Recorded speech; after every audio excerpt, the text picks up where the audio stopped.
Audiobook by Fate's Reader. Don't forget to subscribe and like the channel for more epic series. Drop your recommended novel below. We love to know what you want to hear next. Tales of Herding Gods. Chapter 421. Attacking High Heavens. Dragon-rearing sovereign carried them through surging river and leaped past Secret Waters Pass, swimming into great ruins. He swam close to border Dragon City, and behind them, the water churned as a flood dragon broke out through its surface. "Your Majesty, I'm binded by the oath, so I can't leave Surging River. The Pact of Earth Count ties me down, so I would die if I leave. You guys want to go to Star Sea? But I can't go there." Dragon-rearing sovereign fell back into Surging River. "However, I can have Divine Flood Dragon King bring you guys there."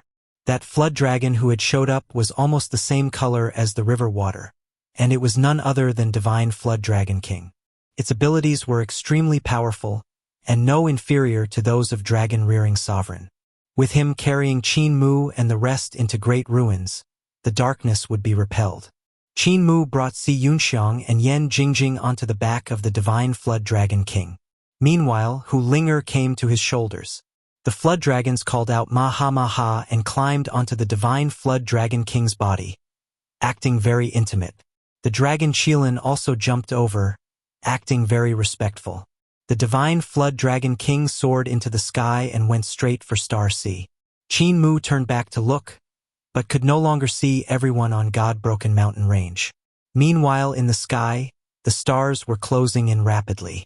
Suddenly, it looked like someone had lit fire beacons on the mountains of God-broken mountain range, and they were extremely gorgeous. They linked up into a line, creating a very beautiful sight, decorating the monotonous night of great ruins with picturesque charm. Divine Flood Dragon King carried the group into the abyss of Star Sea, where God-broken mountain range could no longer be seen. "Why hasn't Patriarch arrived yet?" the Dragon Qilin asked in bewilderment. "He should be arriving soon, right?"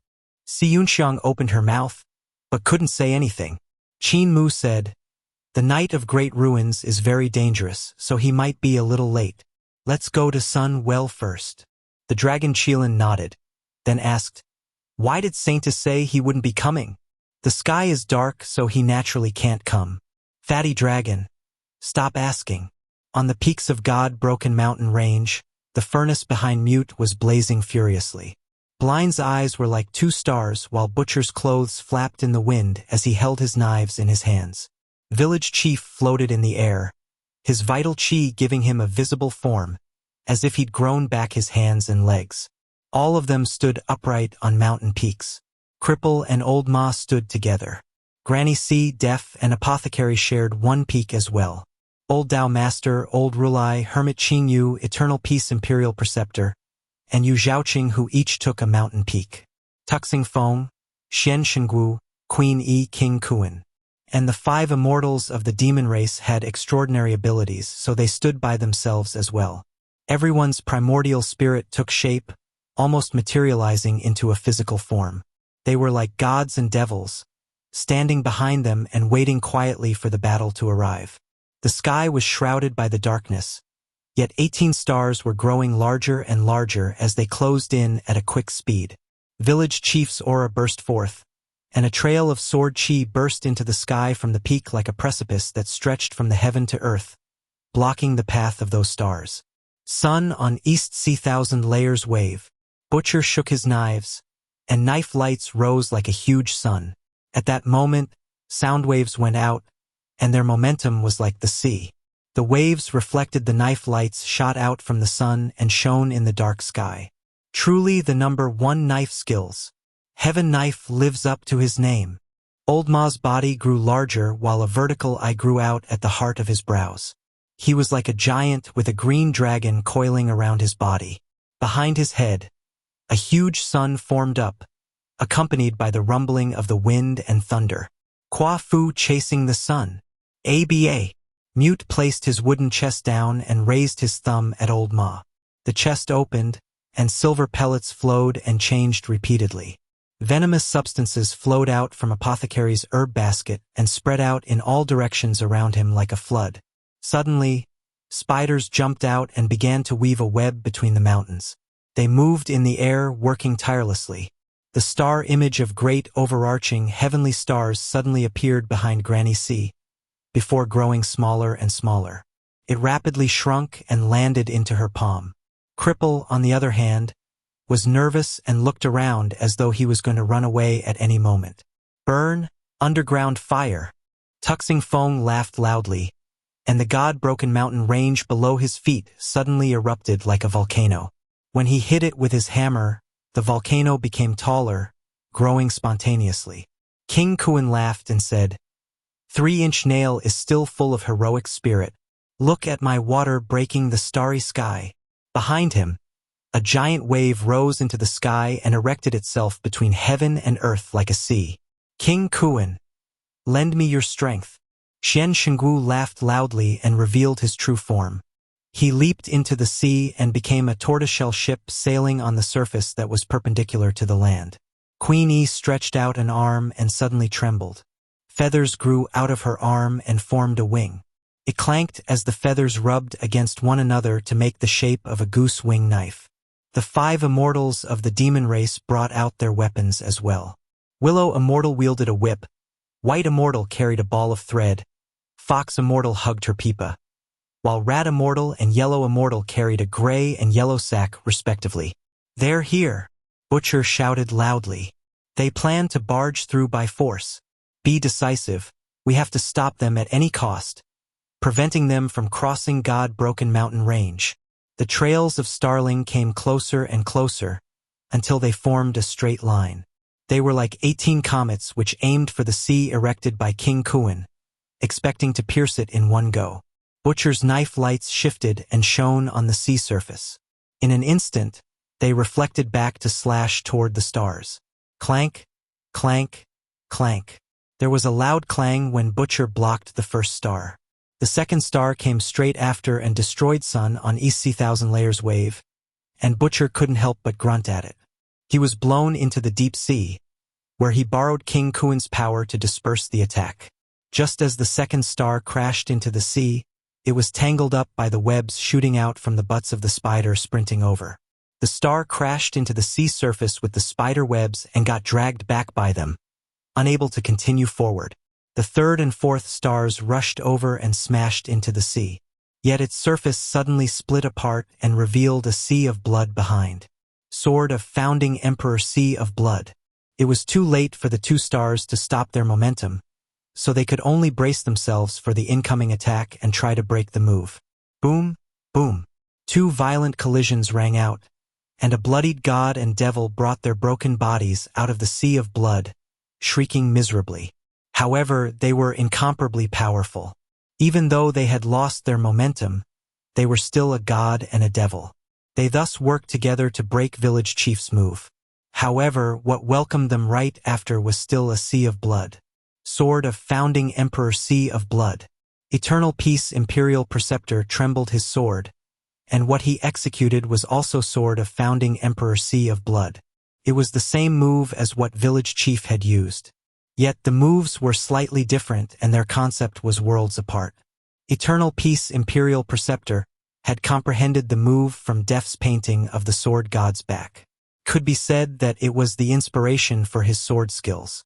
The god and devil were terrified, but they had no way to retreat. They could only rush into the sword lights that were like the sea of blood. Chi chi chi chi. There was a screeching noise, and divine blood poured out along with a few divine bones rolling out. Other star rushed over and collided with sword picture. Eternal Peace Imperial Preceptor coughed out blood as it was destroyed. Seeing that the other stars were about to cross God-broken mountain range, Rat Immortal opened up his sack and shook it in the wind. The sack expanded and turned into something like a huge cave, absorbing the stars inside it. Rat Immortal hurriedly tightened the sack, about to land lethal blows on the gods and devils inside when the sack exploded, blowing Rat Immortal back. Willow Immortal hurriedly shook her arm, which seemed to be boneless as it swept Rat Immortal back. Just as she caught him, she felt the terrifying power of the gods and devils coming from Rat Immortal's body. Her face twisted, and her arm distorted like twisted dough. Willow Immortal flipped and tumbled, rolling frantically to shake off the terrifying energy. White Immortal saw the bad situation and immediately flew forward. The needles in his plate stabbed into Willow Immortal and Rat Immortal one after another, directing the terrifying energy out from their bodies. Only then were their lives preserved. Pack, pack, pack. Huge waves rose on the sea's surface, and majestic figures stood on them, pouring seawater in all directions. Star Sovereign Xiao, Flower Sovereign, and Star Sovereign Yen were in the lead, forming a triangular formation. The other 13 gods and devils, in the meantime, were moving by themselves. The 16 gods and devils pressed down on King Kuan until his arms were trembling, unable to hold the sea. He grunted repeatedly, then his arms suddenly cracked and broke. The 16 gods and devils were still pressing downwards, and King Kuan couldn't help vomiting out blood. He immediately lowered the sea flat. Mountain peaks broke through the sea surface, revealing everyone who stood on them while a sea churned around them. The sea wasn't deep, only 300 yards or so. The tortoiseshell ship, which was Xianxia, sailed upside beneath the surface. The eyes of the flying serpent and black tortoise flashed as they looked at the inverted image of the gods and devils, waiting for the chance to strike. Village Chief looked at Star Sovereign Xiao, Flower Sovereign, and Star Sovereign Yen. Star Sovereign, everyone, you should know the consequences of opening those treasures. Must you wipe out all the people in Eternal Peace Empire? Star Sovereign Xiao was expressionless when he said, if you want to blame someone, blame yourself for not knowing the immensity of heaven and earth. Since you angered high heavens and those above, you can't blame us. Old Human Emperor, we are simply acting on orders. No room for discussion? Star Sovereign Xiao shook his head. Even though I hate everyone here to the core, I don't hate the commoners of this world. I also don't want to do this, but when Emperor Yanfeng blew Jade Sovereign up with a cannon, the time for discussion was lost. There was even a change in the law and the path, which Su Shengwu used that time to come beneath Star Sovereign Xiao. With swiftness, the flying serpent pierced through the sea to bind its target. The black tortoise's attack then followed right after, attempting to kill him in one strike. Broke off all hopes of discussion. Star Sovereign Xiao allowed the flying serpent to coil around his body, so the black tortoise attack. When he came out, he was suddenly faced with Flower Sovereign and Star Sovereign Yen stabbing a flower and a flute into his temples, crushing the brain. The flying serpent hissed and wanted to save him, but Star Sovereign Xiao's divine sword slashed at him, slicing him into chunks. Only after wiping out all the commoners of this generation will the higher-ups be at ease. Xian Shenggu, King Kuan shouted out, and the golden-horned lance in his hand shone with brilliant rays as he stabbed towards Star Sovereign Xiao. Tuxing Feng gritted his teeth and swung his sharp horn-shaped hammer to attack while the gods behind Star Sovereign Xiao moved to welcome them. With their movement, blind, mute, the 5 immortals and Queenie had no choice but to move as well. God-broken mountain range suddenly trembled and became a lot shorter when it got pressed down by everyone's divine arts. In the meantime, Star Sea became brighter and brighter as chains rattled within it. A sun slowly rose from the abyss of Star Sea, repelling the surrounding darkness. Tales of Herding Gods. Chapter 422. Yudu. Fengdu. The sun rose in the west. Sunlight and fire spread at a great speed from the long chains to the whole of Sun Ship, which repelled the darkness of great ruins, lighting up the surroundings. Numerous monsters in the darkness sizzled when they got hit by the sunlight, resulting in trails of black smoke. In a village nearby, the abandoned people of great ruins were rudely awakened. They stared in a daze at the mountain-like Sun Ship, which was striding with its 12 pillar-like legs. Sun Ship passed by the village, but there was no discomfort when the radiant sunlight shone on the villagers' bodies. Instead, they felt really warm, yet the monsters in the darkness were all fleeing for their lives. Ever since founding Emperor era had ended, it was extremely rare to see this kind of sight.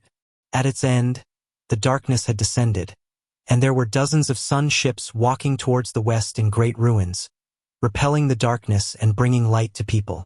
Yet after founding Emperor era, the last sun ship grew tattered and the sun was extinguished.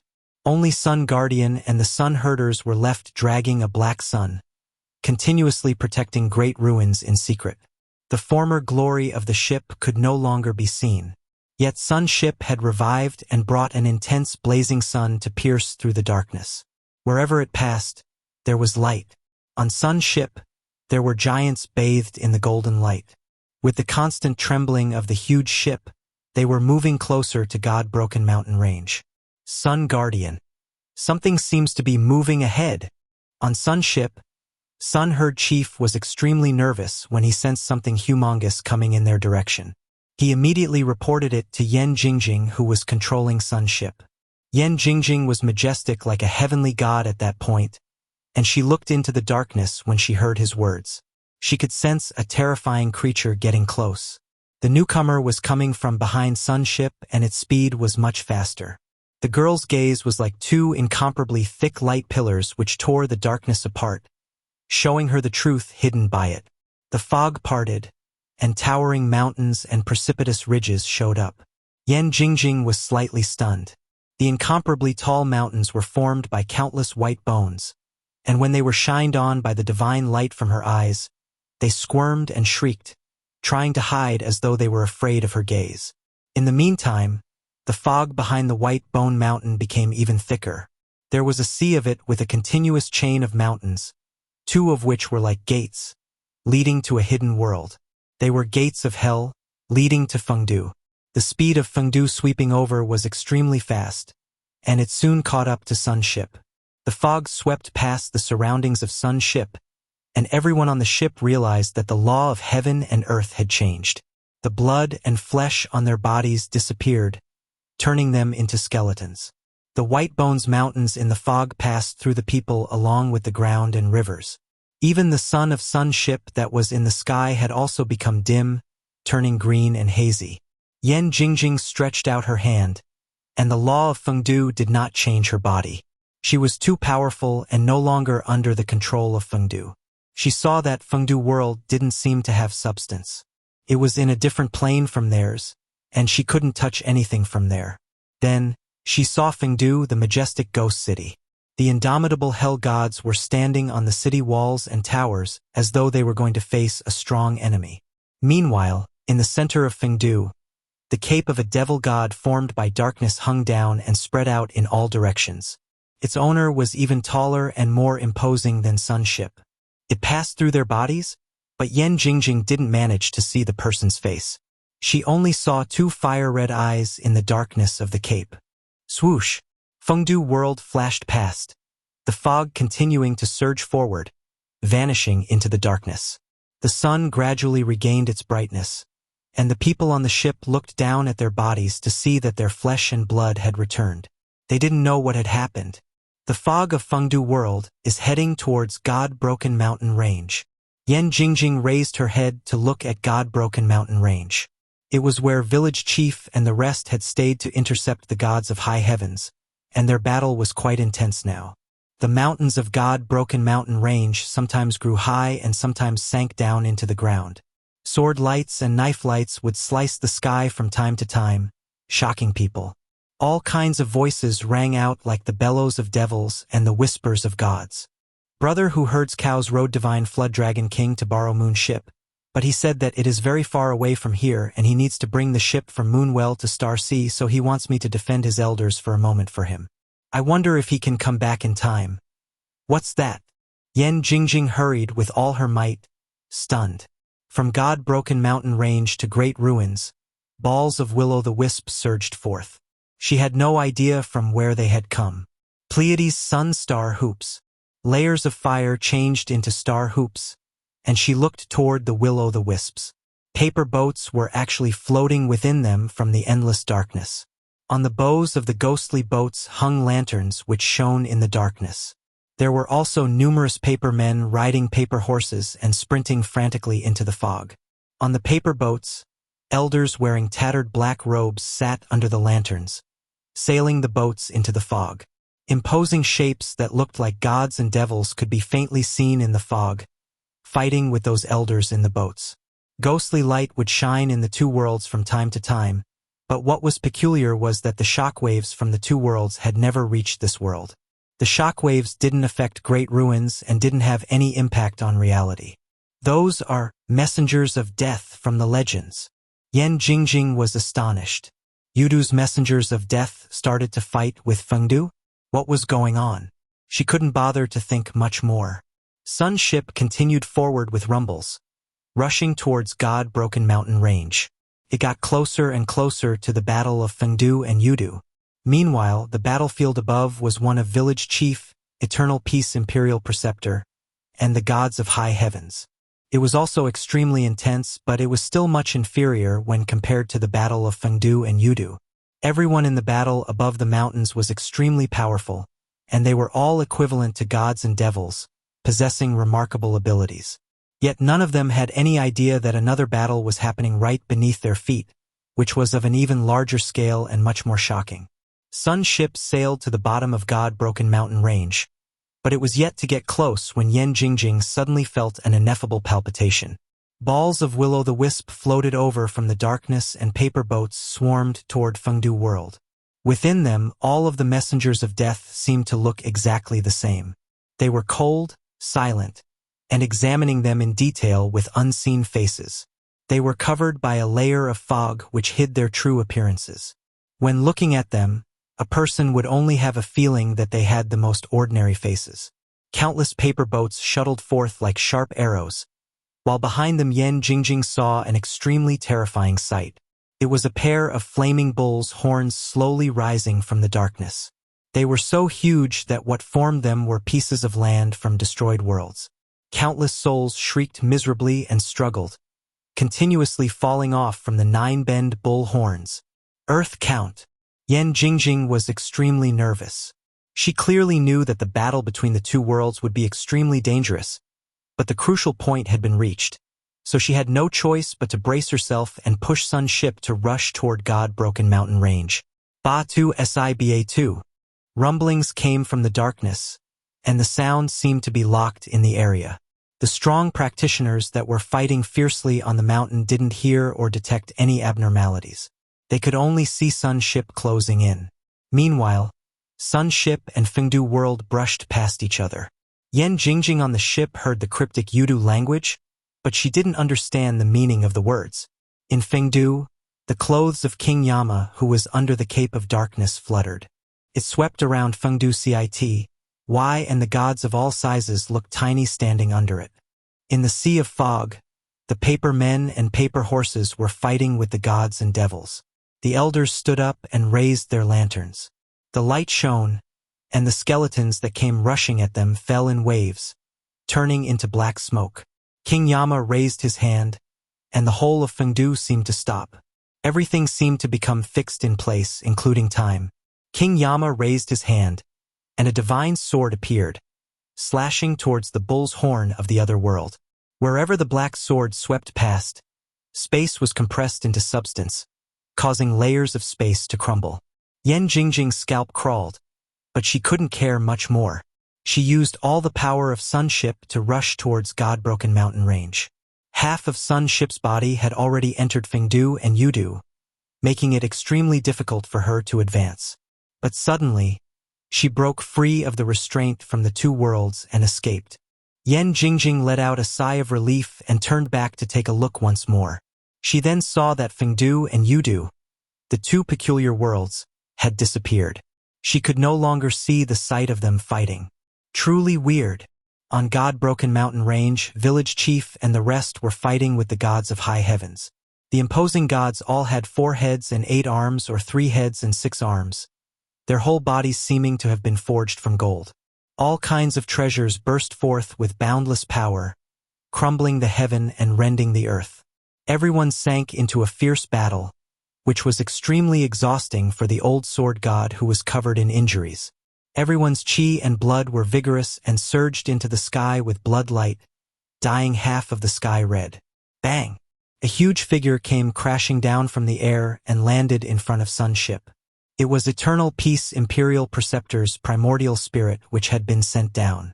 Even if he was the saint that was said to appear only once every 500 years, he was still in a severely disadvantageous situation against absolute power.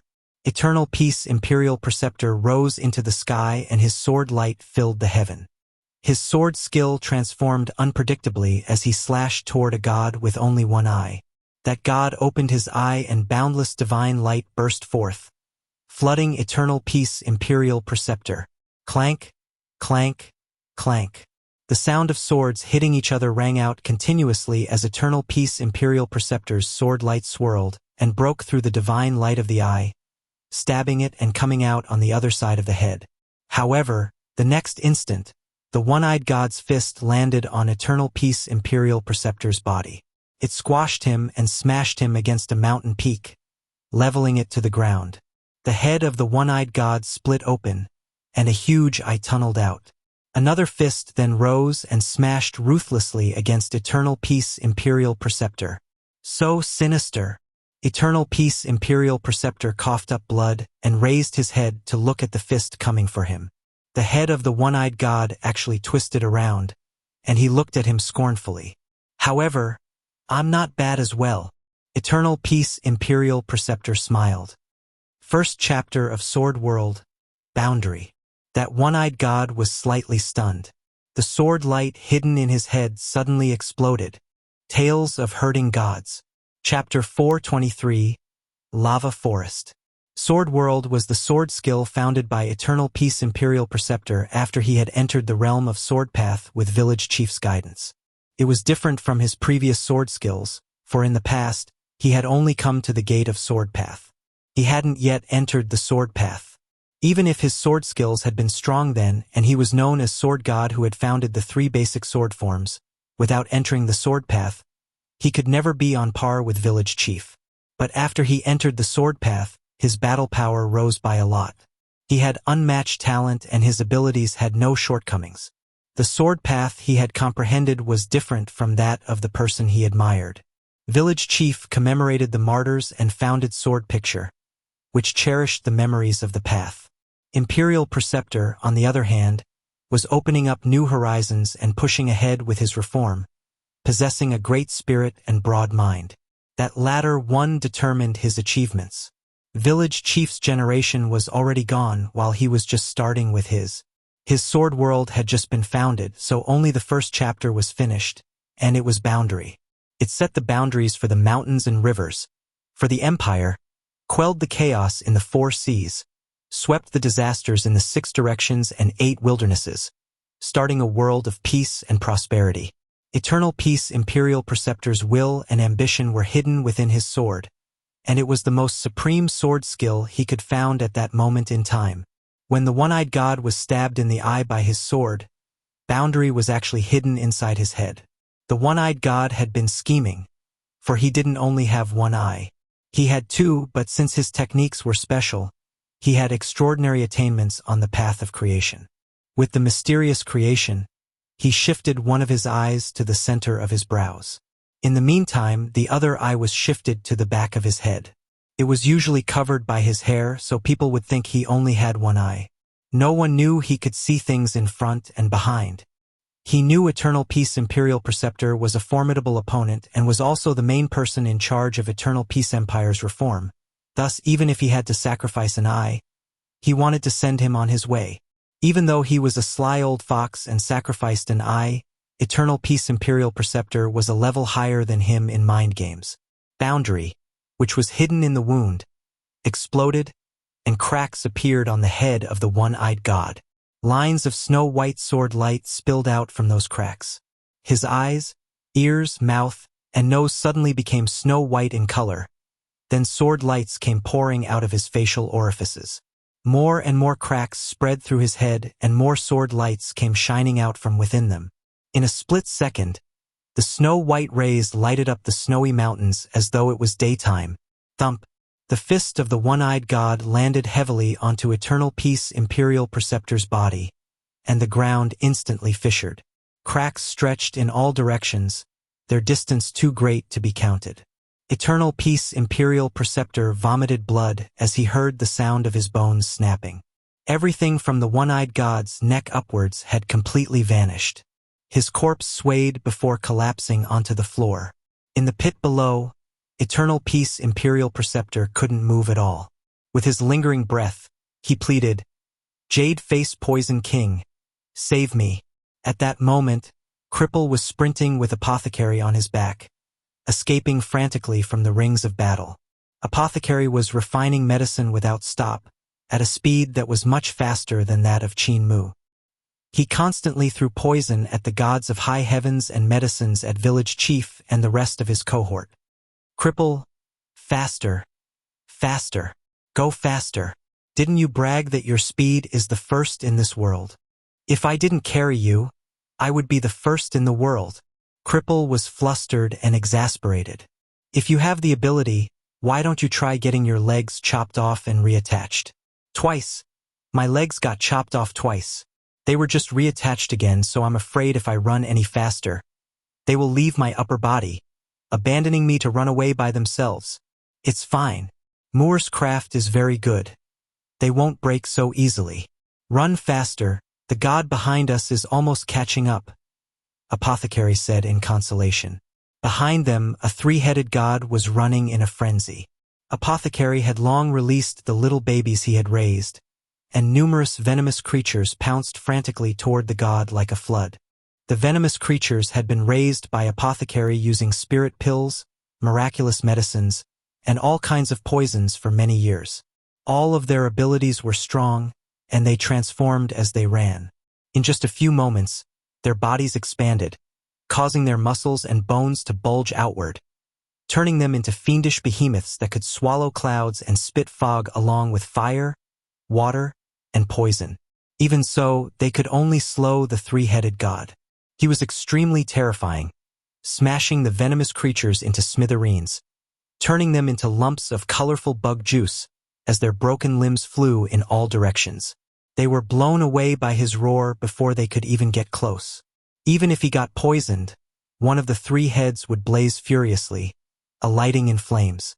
The god would burn from inside out, using divine fire to temper his body.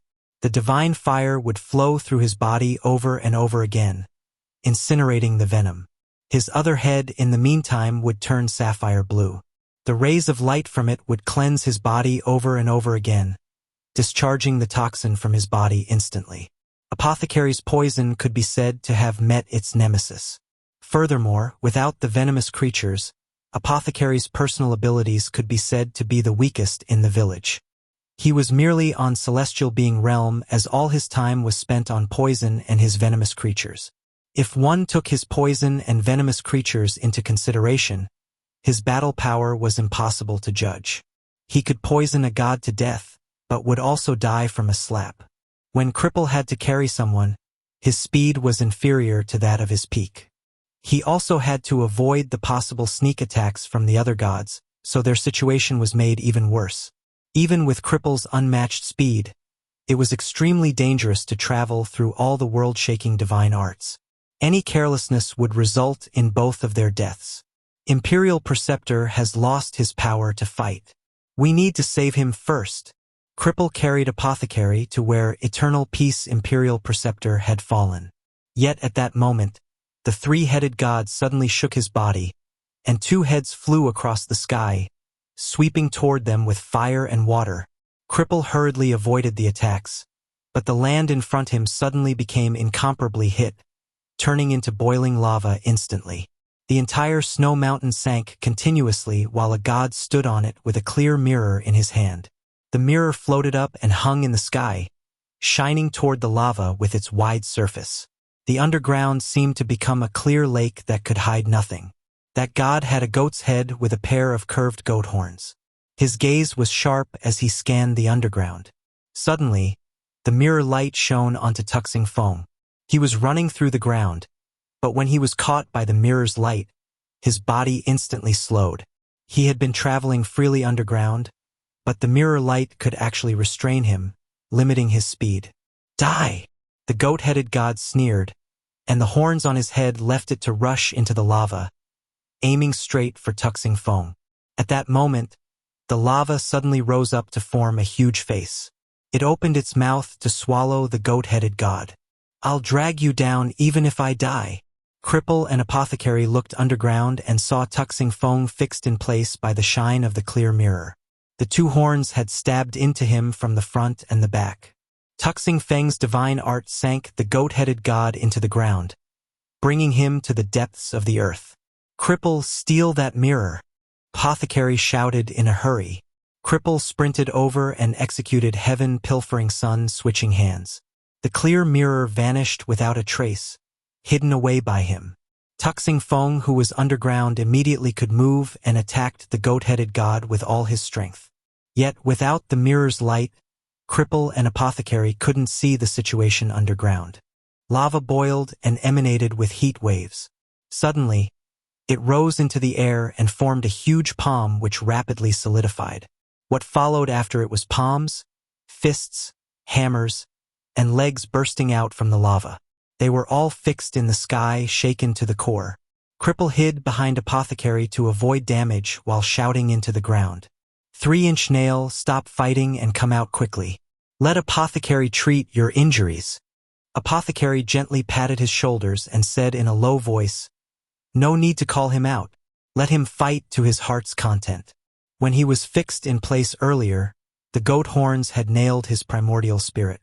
He's only left with his last breath now. Once it finishes, he will...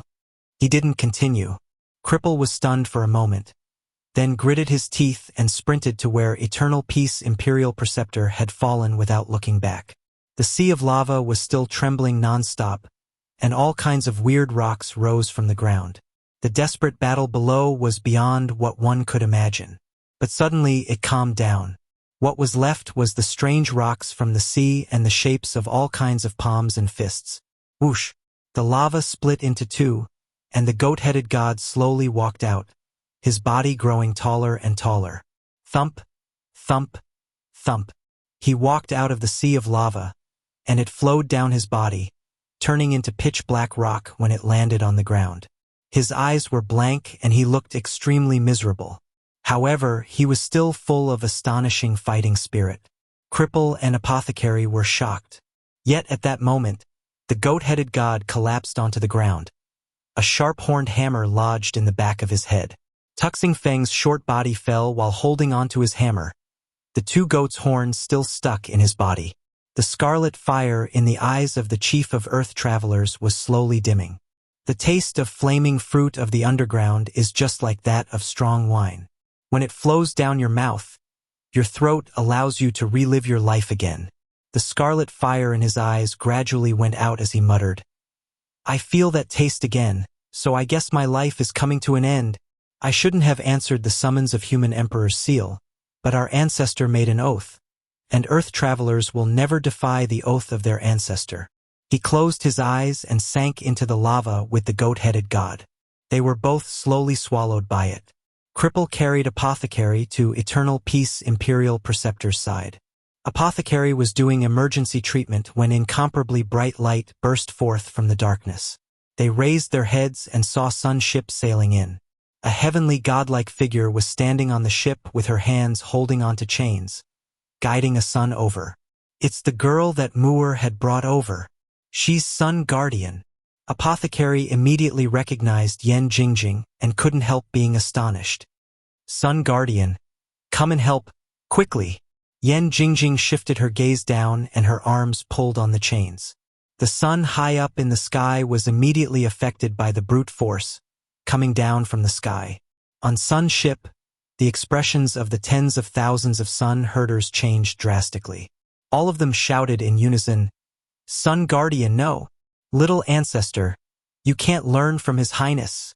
Sun Herd Chief shouted out. The sun faltered halfway, freezing in place. From below it, rays of extremely sharp golden light shot toward the gods of high heavens. Tales of Herding Gods. Chapter 424. Shariputra. The battlefield stretched for several hundred miles and was separated into a few areas. However, all of them were along the line of God-broken mountain range.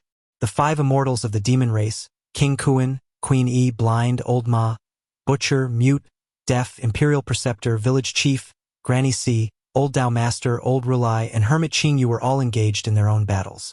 Since they were the strongest of their respective races, it was rare for them to meet a worthy match. However, when compared to the gods of high heavens, they were still a level lower. Eternal Peace Imperial Preceptor and Tuxing Feng were already top-notch practitioners. Eternal Peace Imperial Preceptor had struggled with all he had to kill the one-eyed god.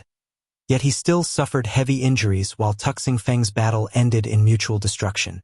This showed the gap between their abilities. The abilities of the five immortals and Granny C were slightly inferior, but they had many tricks, so they relied on wandering around and fighting with divine arts. The opponent's abilities were too strong, however, tiring them out. Yan Jingjing had come at just the right time. When the Son of Sun ship landed, Yellow Immortal opened up the sack on his back. Yellow smoke which stank spewed out from inside, sickening his opponent until his liver and guts felt like they'd been cut to pieces, making him vomit badly. Yellow Immortal went forward to suck his souls and spirits, but he was pushed down by his opponent.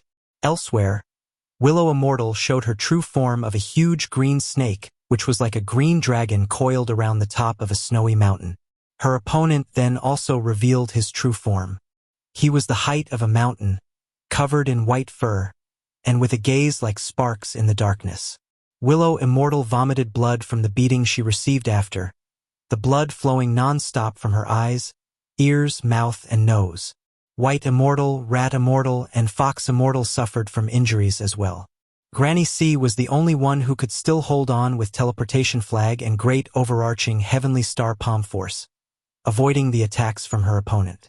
The five immortals would usually choose to work together to fight against one enemy, but due to a lack of manpower, they had to drag two gods back, and it was very exhausting for them. With Granny C, the pressure was lessened a bit, but it still wasn't enough for them to contend with two gods. On the other side, Old Dao Master's Dao Sword had already executed to the 14th writing. He had only cultivated half a move of the 14th writing which he used to contend against his opponents, splitting the mountains and cracking the earth. However, the flaw in his move was soon caught by his opponent. A trail of divine light shot through the layers of sword lights, nailing Old Dao Master to the cliff. Dao Sword is only so. The god's huge palm smashed toward Dao Master, who was on the cliff. Old Rulai executed all 20 heavens in his Rulai's Mahayana Sutra, and his body became like a huge Buddha. 10,000 Buddhas surrounded him, and he clashed with his opponent with brute force. However, he also landed in a disadvantageous situation, and his 20 heavens went to ruin. The three-headed and six-armed god that he was fighting was next to him, trading fist for fist. Soon, Old Rulai was covered in bloody splotches which dyed his white eyebrows red. He was already old and his chi and blood weren't as vigorous as they had been before. His constitution wasn't as good either. If it was in the past, with the power of Rulai's Mahayana Sutra, he could have continued fighting without tiring out. His vigorous chi and blood could increase the power of his divine arts by leaps and bounds. But he was less capable now, ending up suppressed by his opponent. From nearby, Old Ma had wanted to come forth and rescue him several times, but he was always hindered by his opponent, which prevented him from giving aid. His situation was almost the same, since he had also cultivated to the last realm of Rulai's Mahayana Sutra, the Brahma realm. Gods and Buddhas surrounded him with 20 layers of precious images. Old Ma's strength lay in his youth. His body was strong and sturdy, while Old Rulai's chi and blood had withered so he couldn't last for a long time. Shariputra. Form does not differ from emptiness. Emptiness does not differ from form. Chantings came from Old Rulai's mouth, and his chi and blood suddenly became vigorous. The power of his moves became more and more terrifying, surpassing those of his opponent. Old Ma's heart trembled and he shouted, "Master!" Old Rulai turned back to look at him and smiled. "Buddhism is left to you. Pass it down for me." The same is true of feelings, perceptions, impulses, consciousness. The Buddha light shone brightly, drowning out Old Rulai and his opponent. Unlike them, Blind flew around between all the battlefields, using his divine mind eyes to break through the enemy's flaws and land sneak attacks. However, he could only make the gods defend and save the lives of his people, not land any critical hits. Butcher and his opponent Star Sovereign Yen could be said to be crazy. They were fighting with all they had. Once they drew their knives, there was no one else for them. One person, one knife. No matter how heavy their injuries were, no matter how strong the opponent's attacks became, they just wielded their knives to slash forward. The great furnace on Mute's back overflowed with divine flames, and the silver pellets in the chest flowed out, changing without end, evolving into all kinds of divine weapons. There seemed to be a great furnace with boundless energy in his dantian, and with the two furnaces blazing, he possessed unmatched strength. Def painted with ink, and it dyed the heaven and earth. He painted on the snow mountains and land, allowing his paintings to overlap with reality. They were hidden in the mountains and rivers which overlapped with his paintings, presenting a strange and elegant world. He brought his opponent to travel between reality and his painting, yet he didn't fight with him. He was definitely not his match in a head-on collision. Right at that moment, his brush painted 100 miles of mountains and rivers. There was a painting in a painting, a world in a world. It confused his opponent, stealing away their sense of direction and making them unable to find their way out. Def jumped out of the painting into the world, thinking of destroying the mountains and rivers along with the world in the painting. But suddenly, a sword light flew out from the painting and pierced his chest. Def was blown backward and used all his might to execute his brush. With a strong stroke, all the mountains in the area of 100 miles crumbled one after another, disappearing inwards and exploding with extremely terrifying energy. A mere mortal shouldn't possess the power of gods and devils. Angry roars came from the explosion of the crumbling world, and a bloodied palm stretched out, grabbing for Def, who was flying backward. Queen Yi and King Kuan had revealed their true forms and were traveling back and forth through the sea and sky. They were like two indomitable beast gods whose roars were deafening to the ears. Huge beasts and gods waged a battle against each other, splitting the heaven and rending the earth. Dark clouds concealed the moon, but they were split from time to time. Only then would moonlight shine down. King Kuan and Queen Yi were covered in injuries, but their fighting spirits were still overflowing. Queen Yi was in the form of a huge bird, flapping her wings to travel over the sea. Wherever she passed, the sea would be churned up, and whenever she spun rapidly, she would unleash her knife, splitting the air with it and slashing at the god-suppressing King Kuan. Her knife sliced open the sky, but fell down wasn't moonlight. Instead, a sun fell out from the slit she had sliced open. Queen Yi didn't know what had happened. However, since her knife was already out, it was difficult to pull it back. She could only use all her might to slash at the god-suppressing King Kuan. At that moment, the dark clouds split apart again, and another god popped out with a malicious face. His hand rose in Queen Yi's direction, and his 5 fingers were like mountains as they came for her. The god hidden in the cloud then noticed the falling sun and was slightly stunned. Puzzled him. What's this divine art? At that moment, the sun burst forth, and from under it, rays of extremely sharp golden light rained on him. Not only him, the other gods of high heavens also suffered from the attack. The golden rays were incomparably sharp and pierced straight through the bodies of all the gods. Yan Jingjing wasn't violent like Qin Mu. He had raised the Son of Sun ship to use it to smash the opponent with astonishing destructive power, but it was a method which would easily damage the sun. The main reason why he did it, though, was because he didn't know how to control it, how to unleash its power, but as the Sun Guardian, Yan Jingjing had controlled Sun ship many times in battle in the darkness, so she knew everything about the usage of Sun ship and the sun, so she could control them freely. Under her hand, Sun ship could unleash the greatest power with the most minimal damage to the sun. At that instant, thousands of miles around God-broken mountain range were lighted up. King Kuan in the sea used his golden horn to pierce the lower body of a god that was stepping on him, nailing him to the sea surface. That god didn't have the time to avoid and shattered under the sunlight. The hand that grabbed towards Def broke under the shine, and the palm which was about to slap old Tao Master was also pierced by the rays. Under the sunlight, the face of the god was lit up.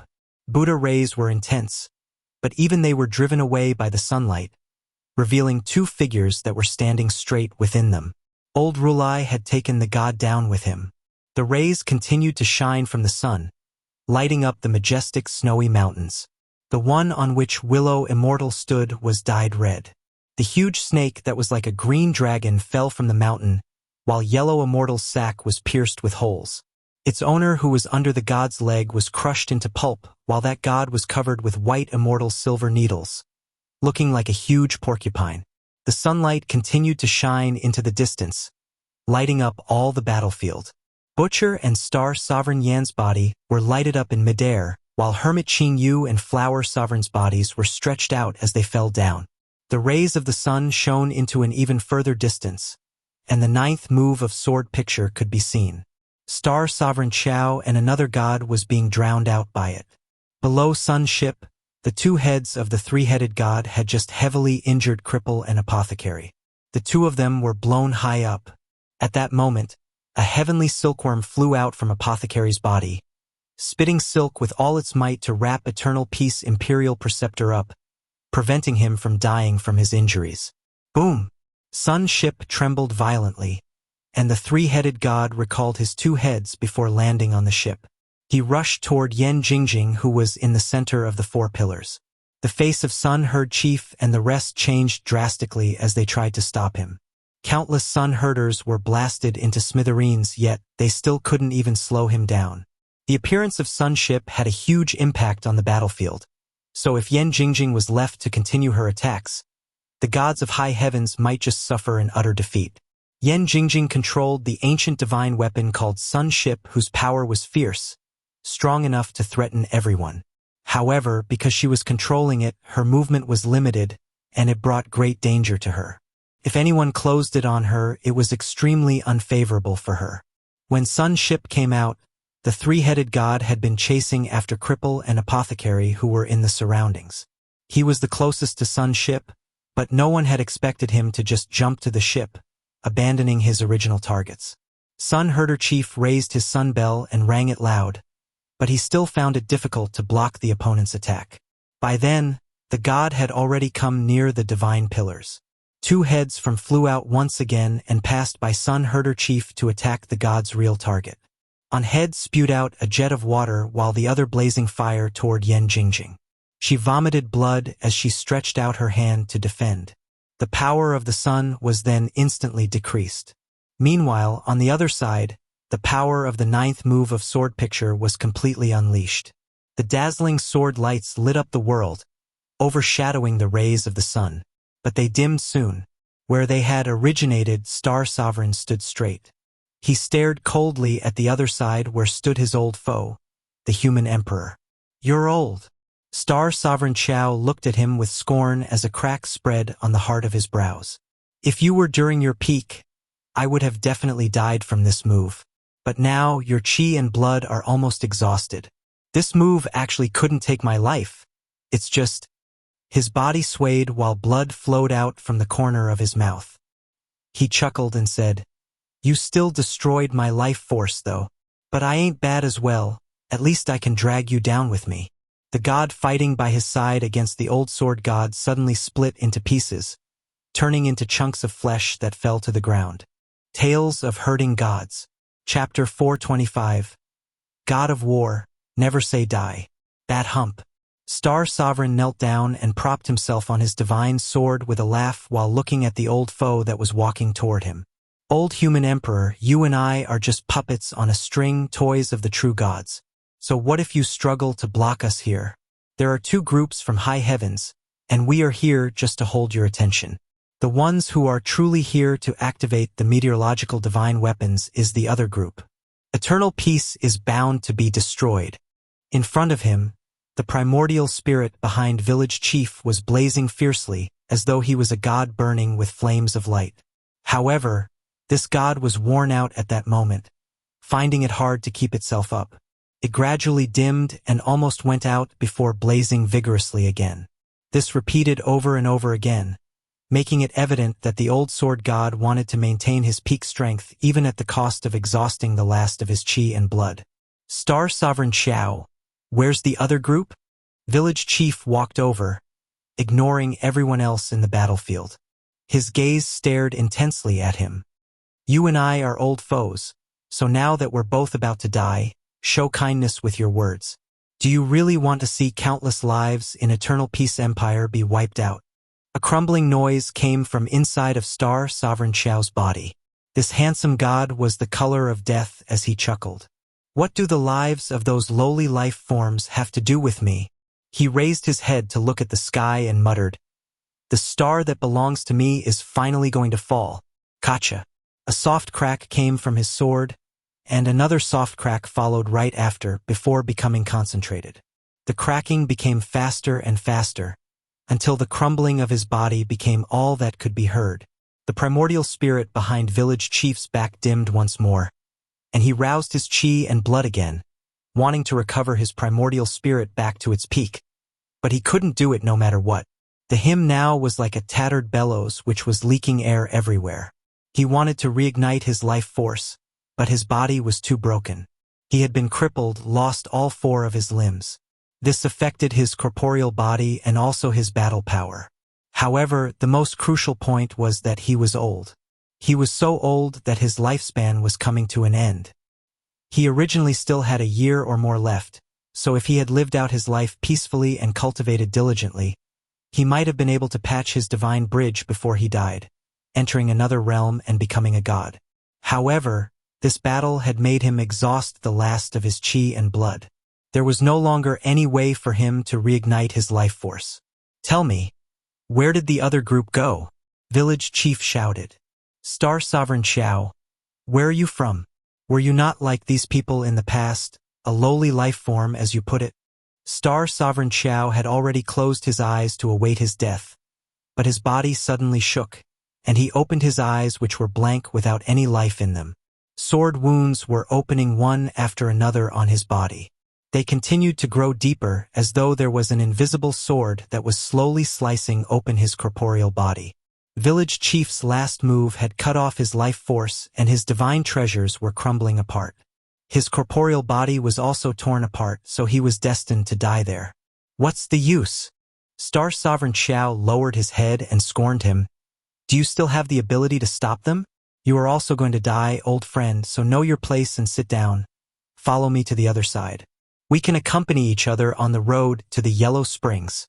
"Tell me, which way did they go?" Village chief said solemnly.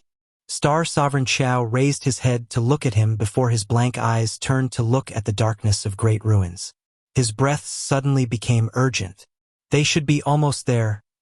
Cough cough, if you still have the ability, then go and stop them."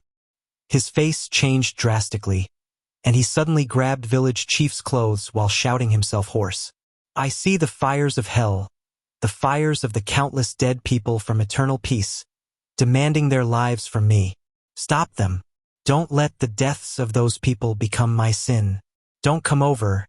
Don't come over. It's not my fault. I was just following orders. For every grievance there is someone responsible. For every debt there is a debtor. I'm not the one that wanted all of you to die." Village chiefs struggled to break free from his grasp, then rushed off to leave. Star Sovereign Xiao's pupils shrank more and more, as though he was seeing something abnormally frightening as he shouted crazily. "It's not my fault. I'm also helpless. Don't demand your lives from me. I see countless paper boats. So many paper boats sailing from eternal peace into the darkness. My God, what's that? The horns of earth count. Hell. This is hell. Save me. True gods. Where are the true gods overseeing me? Come and save me. You guys promised me to not let earth count take me away to judge me. Save me." After a moment, Star Sovereign Xiao stopped breathing with a look of endless terror frozen on his face. Pack. The divine sword in his hands suddenly turned into dust which scattered on the floor.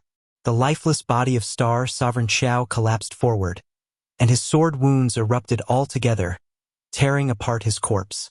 Village chief rushed into the darkness of great ruins at top speed. His primordial spirit was sometimes bright and sometimes dim.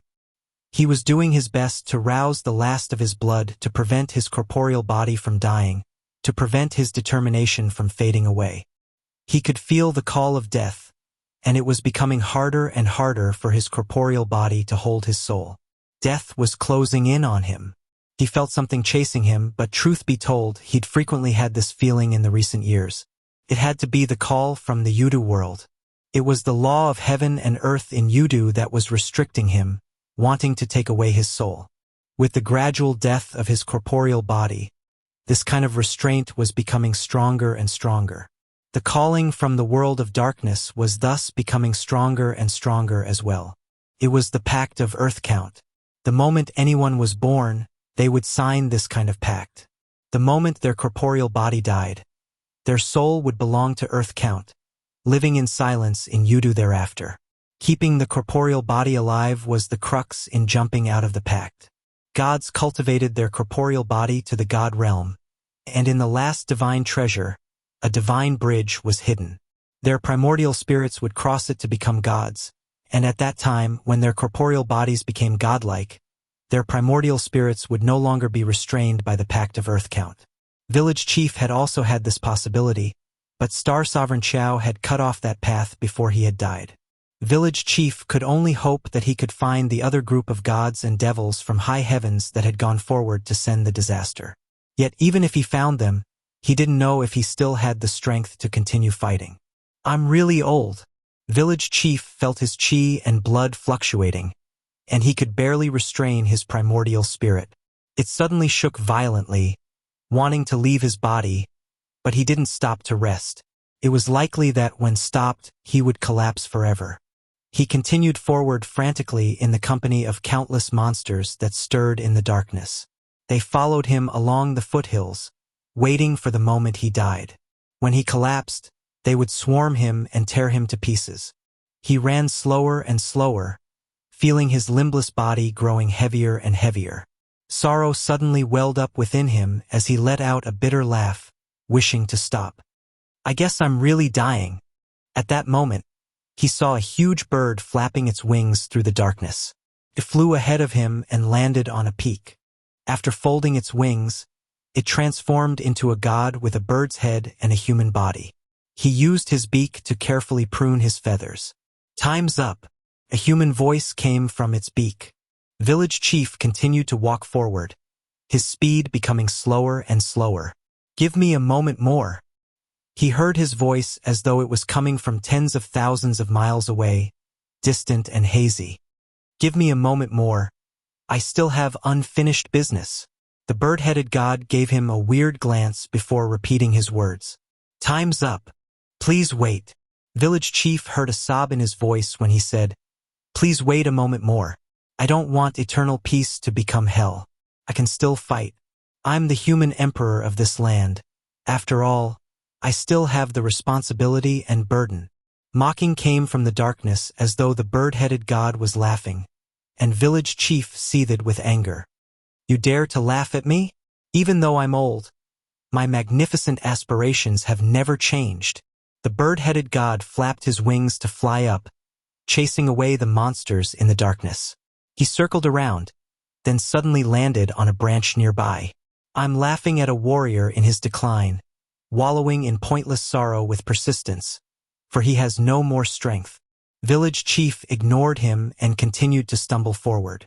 After a moment, he saw the bird-headed god stop in front of him and call out, Time to go. If you don't go, the messenger of death will come.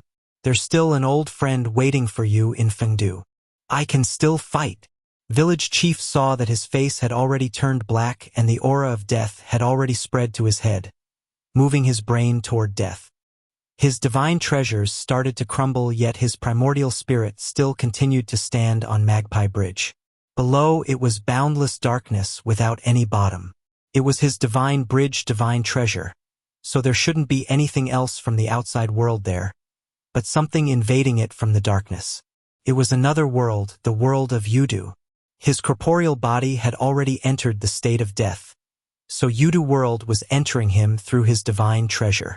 From the boundless darkness inside, a paper boat floated over into his divine treasure, closing in on his primordial spirit. He should go, for if he didn't, Earth Count would take away his primordial spirit. It looked towards the opposite shore of Magpie Bridge, which was Mysterious Guide Bridge. However, there was still a distance between the two bridges, and he needed to cultivate secrets of divine crossing to be able to cross and enter the realm of legends. Yet his chi and blood had completely withered, and his vital qi could no longer flow through his dead body. It was completely impossible for him to execute secrets of divine crossing. As human emperor, I want to fight again. He let out an angry roar, but he could no longer even hear his own voice. At that moment, he saw a ship sailing through the darkness. That ship was like a three-legged toad formed from mountains and rays of moonlight. On it, a giant was swinging half a broken moon to smash against a god, nearly crippling him with one strike. Stunned, village chief stopped. It was Moon's ship. He had seen this ship once. When he went to find Carefree Village, Qin Mu had once driven it through the darkness to look for him. Never had he expected to encounter it again. What was currently fighting with the ship was a god from high heavens. Compared to Yan Jingjing, Qin Mu was simply too violent. He swung the moon and just smashed it against his enemy, completely ignoring the consequences. Other than him, the dragon Qilin was on the ship too, and on its back were the little fox and xianxia. There was also a sapphire blue divine flood dragon king flying around to fight with another god of high heavens. Mu'er! Tears flowed down village chief's eyes, and his heart was suddenly at ease. It gradually stopped beating. The bird-headed god turned to look at him and said, "Now you can be at ease? Follow me. King Yama is waiting for you." Village chief's heart beat for the last time and he smiled. "I refuse to give in to old age." His primordial spirit leaped up from Magpie Bridge as it rushed towards celestial heavens on the other shore. "I was born as the god of war. I will never accept death." His primordial spirit laughed loudly, and his sword chi spread out unhindered, rushing towards celestial heavens that were shining radiantly. That moment seemed to last an eternity. However, his white-haired corporeal body fell. Qin Mu looked toward the sound and saw village chief gradually solidifying into a stone statue as he fell from the sky. Tales of Hurting Gods. Chapter 426. On the Bridge of Helplessness. Thump. Village chief's stone statue landed in front of Moon's ship. It was missing its 4 limbs. It was a sculpture of an old man who had experienced many vicissitudes of life. The wrinkles on his face seemed to have been sculpted by hardships and formed by the erosion of time. The stone statue was looking in Qin Mu's direction with a relieved smile. At the sight of it, Qin Mu couldn't help remembering the tender and loving smile of the elder who lay in his recliner while looking at him. Village chief. Qin Mu stared blankly at the stone statue as an indescribable sorrow suddenly poured out from his heart.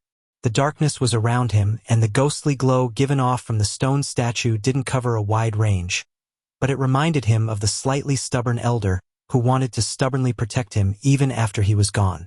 Grandpa Village Chief. Droplets of tears that were like moonlight fell from Qin Mu's eyes. They floated in the sky, glistening in the moonlight. Suddenly, Divine Flood Dragon King's miserable cries rang out, and Qin Mu shut his eyes to squeeze the moonlight within them out.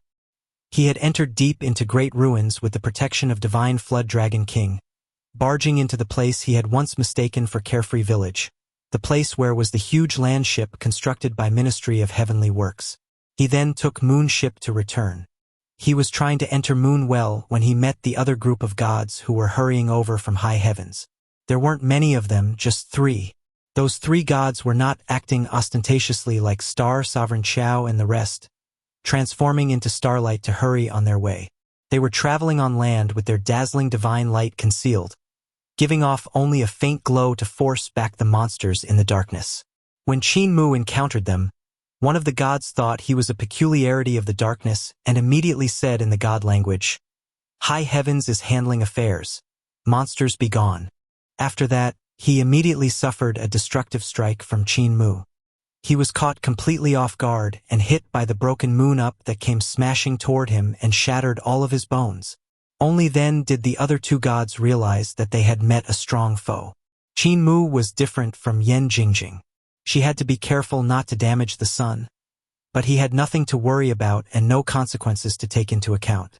He fought the 2 gods for several thousand miles until he managed to cripple the second god with brute force alone. The reason why he had needed such a long time for it was mainly because Moon's ship's moon was broken and inferior to Sun's ship's sun. Sun ship possessed a complete sun, while the moon of moon ship had already extinguished and was even cracked.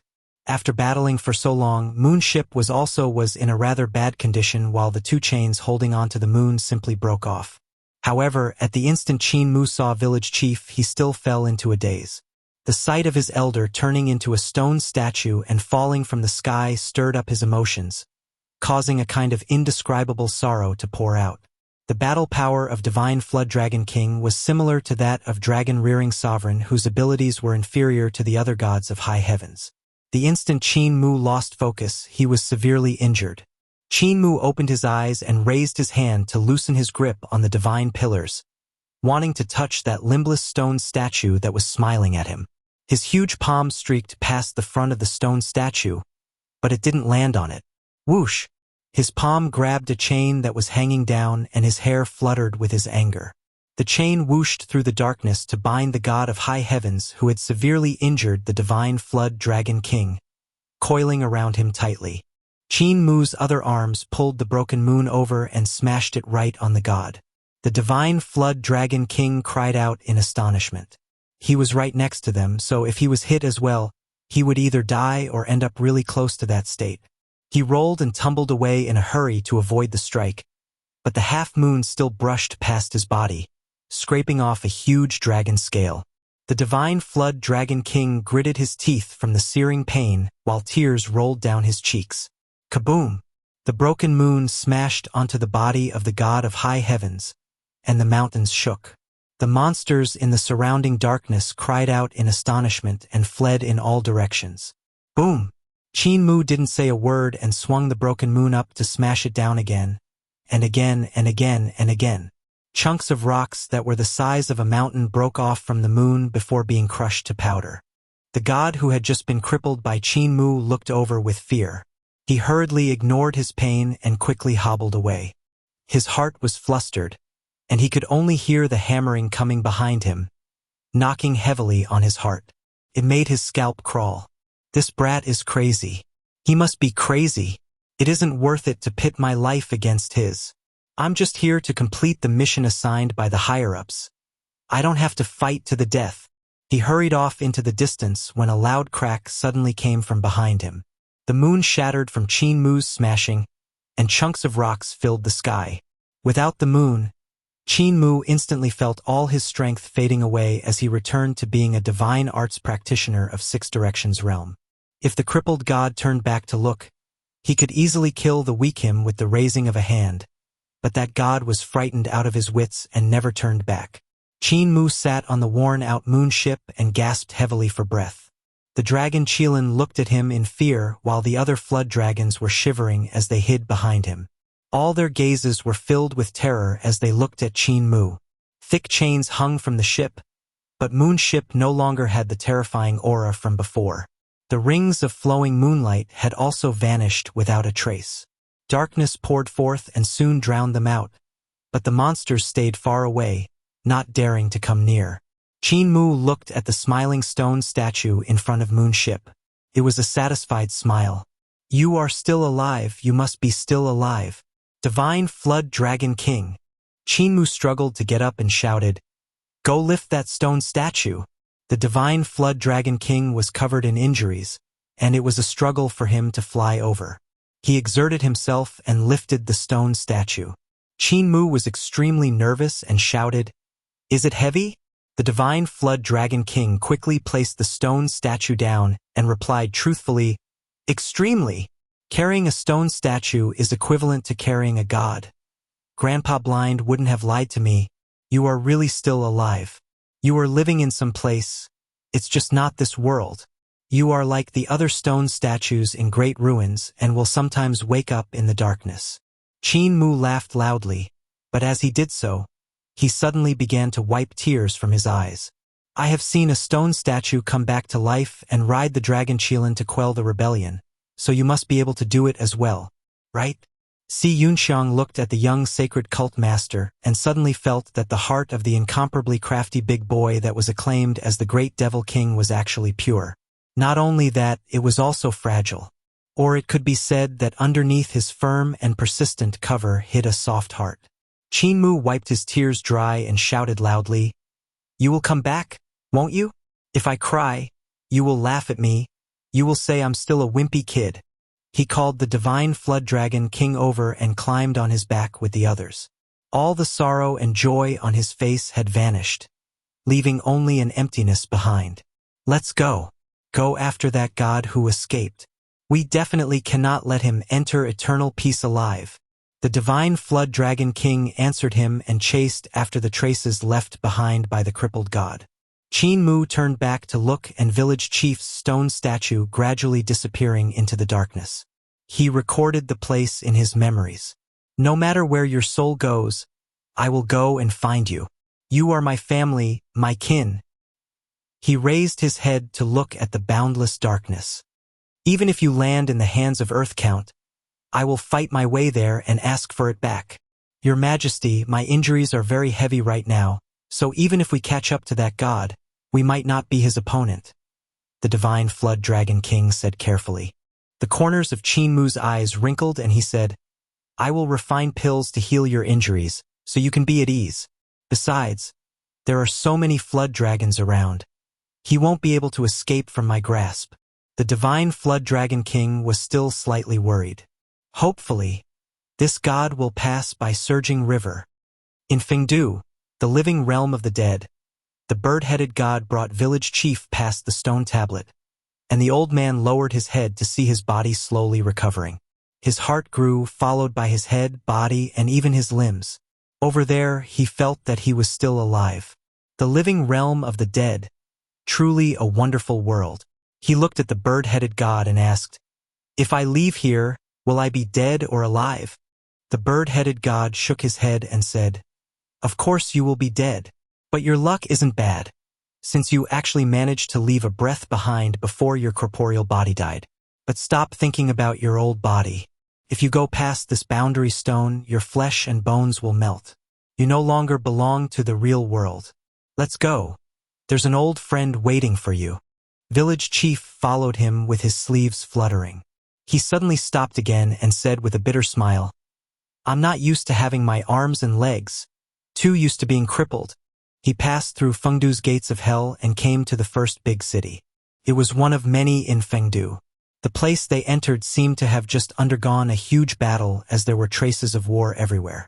"Your old friend is waiting on the bridge of helplessness right in front." The bird-headed god stopped and raised his talon while pushing his beak forward in a motioning gesture. "You still hate me?" Village chief asked with a smile. "I hate the smell of a living person." The bird-headed god flapped his wings to leave. "You still have a breath left in your corporeal body, which makes your smell vile for me." Village chief walked forward, and after a moment, he saw the bridge of helplessness. A tall and sturdy person was standing on it with his back facing him. Under the bridge, everything was hazy, lacking clarity. Village chief was slightly stunned, feeling that the back was somewhat familiar. He suddenly became excited and quickly walked to the bridge of helplessness. His footsteps became faster and faster as he hurried toward the person. "You!" The tall and sturdy figure turned around and smiled. "You finally came. I've waited a long time for you. It's been hard on you these years." Village chief kicked the tall and sturdy man off the bridge while scolding him furiously. "You old bastard, tricked me to become the human emperor, to carry a burden I couldn't carry at all while you hid here, living a free and happy life. Stop acting dead and climb up the bridge so I can beat you to death. Master, are you still alive?" The fog churned under the bridge, and there was a monster which tried to grab the tall and sturdy man to drag him down. Shocked, village chief wanted to save him, but then stopped mid-action. After waiting for a moment, the man fought back the monster and climbed back onto the bridge of helplessness while panting heavily. Village chief raised his leg, wanting to kick him back in again, but the man immediately raised his hands. Stop. I'm really dead, or else I wouldn't have passed the human emperor's seal to you. My corpse and bones have already decomposed into mud, having been buried outside Hall of Human Emperors. If you don't believe me, you can go and dig them up." Village chief's scalp crawled as he asked suspiciously, "You aren't lying to me again? What for?" Those that come here are all basically dead, the man said while smiling. Let me bring you to meet your grandmaster. He died sometime before me. Tales of Hurting Gods. Chapter 427 of A Common Origin. Village chief followed that man and saw traces of battle in Fengdu City. Some gods and devils could still be seen encircling paper men and paper horses, which bewildered him. Fengdu just went through a huge battle. King Yama had personally led us to fight against Yudu, the man said. This isn't the first time, though. We fought quite a lot of times in the past. This time it was because of Yudu's invasion. Yudu is always observing the world outside Great Ruins, and they felt that eternal peace calamity was about to erupt, so they got ready to collect their souls. But they were forced back by us. Village chief was dumbstruck. War between Fengdu world and Yudu world? He had no idea that such a thing had actually happened in Great Ruins, which were shrouded in darkness. There had been a war between two worlds, yet Great Ruins was still calm and peaceful. No traces of anything happening could be detected, which was simply inconceivable. As for eternal peace calamity, and collecting the souls that his master had mentioned, it was even more terrifying. He shuddered not from the cold. Just the couple words from his master contained enough information for him to lose himself in deep thought. If that wasn't enough, he learned that Fengdu had fought with Yudu numerous times in the past, which meant there were numerous other secrets about which people didn't know. They came to a mansion and the man knocked on the door, smiling at the elder who opened it. Old fart. I've brought your disciple's disciple to see you. Good disciple. Come and greet your grandmaster. Village chief aimed a kick at his butt and balls before saying angrily, How could you speak like that to my grandmaster? My grandmaster is still your master, yet you show no etiquette at all. His master grew furious. He tricked me to take up this role, and can you imagine how much hardship I suffered for it? A family wrenched apart, friends dying one by one, so calling him old fart is already letting him off lightly. Besides, I'm your master, so where's your etiquette? Your temper has grown, You need a beating. Stop quarreling. The elder was also furious. We are all human emperors, so how can we quarrel every time we meet? I'll bring you to meet my master. That old scumbag will definitely be happy seeing you guys dead as well. Village chief and the tall and sturdy old man were both slightly unhappy. Village chief said, Grandmaster, even though he's your master, he's also my great-grandmaster. So isn't it slightly disrespectful to call him old scumbag? The elder sneered at him. That old scumbag tricked me to become the human emperor and made my life hard, taking away all the fun from it. If he wasn't already dead, I wouldn't want anything more than to beat him to death. Let's go. I will bring you guys to meet him. Village chief and the tall and sturdy man looked at each other in dismay. The master dusted off his clothes and asked in a low voice, Good disciple, have you passed down the position of the human emperor? Village chief nodded. The tall and sturdy man let out a shaky breath and said, After your disciple dies, he will definitely find this place to scold and beat you, saying that you have ruined his life. Village chief became nervous and shook his head. Muir is a good child and wouldn't do this. Muir is the most filial. The tall and sturdy man sneered at him. I thought you would hug me with a face full of tears after you died, yet you ended up giving me a kick. If you are like this, then what could be said about your disciple? Just wait for him to beat you up after he dies. That's right. Have you lied to him before? Village chief's face instantly blackened as he muttered, I lied to him, saying that he's an overlord body, and he ended up pretty hard-working. What overlord body? The elder turned his head back, looking rather curious. Village chief told them the whole story, and the two devils were dumbfounded. They were speechless for a long time and could only raise their thumbs up at village chief. You are definitely dead, the two of them said over and over again. Your lie is the most ruthless. You're definitely going to die. Even though we also lied to our disciples, we didn't lie this horribly. You are good, making him live his whole life in a huge lie. After he dies, he won't just stop at kicking you and calling you an old fart. Village chief's face grew black as charcoal. He consoled himself. Muir won't do that, he won't do that. Mu'er is the most filial. You were also very filial back then. You were the most filial to me. But didn't you kick me down the bridge the moment you saw me? Shut up, old bastard. The divine flood dragon king chased after the traces of the injured god, all the way to God-broken mountain range. Qin Mu suppressed his feebleness and refined spirit pills to heal the divine flood dragon king's injuries. Driving moon ship had exhausted him greatly. The moon was a treasure forged by God Qing, but it was already extinguished, so it wasn't able to supply the humongous energy that moon ship required.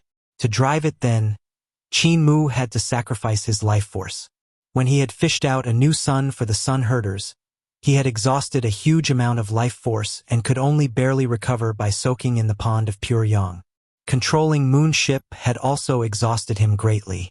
It was a pity that the degree of damage to moon ship was much more severe than that to sun ship, and the pond of pure yin had also dried up, so he was unable to replenish his life force.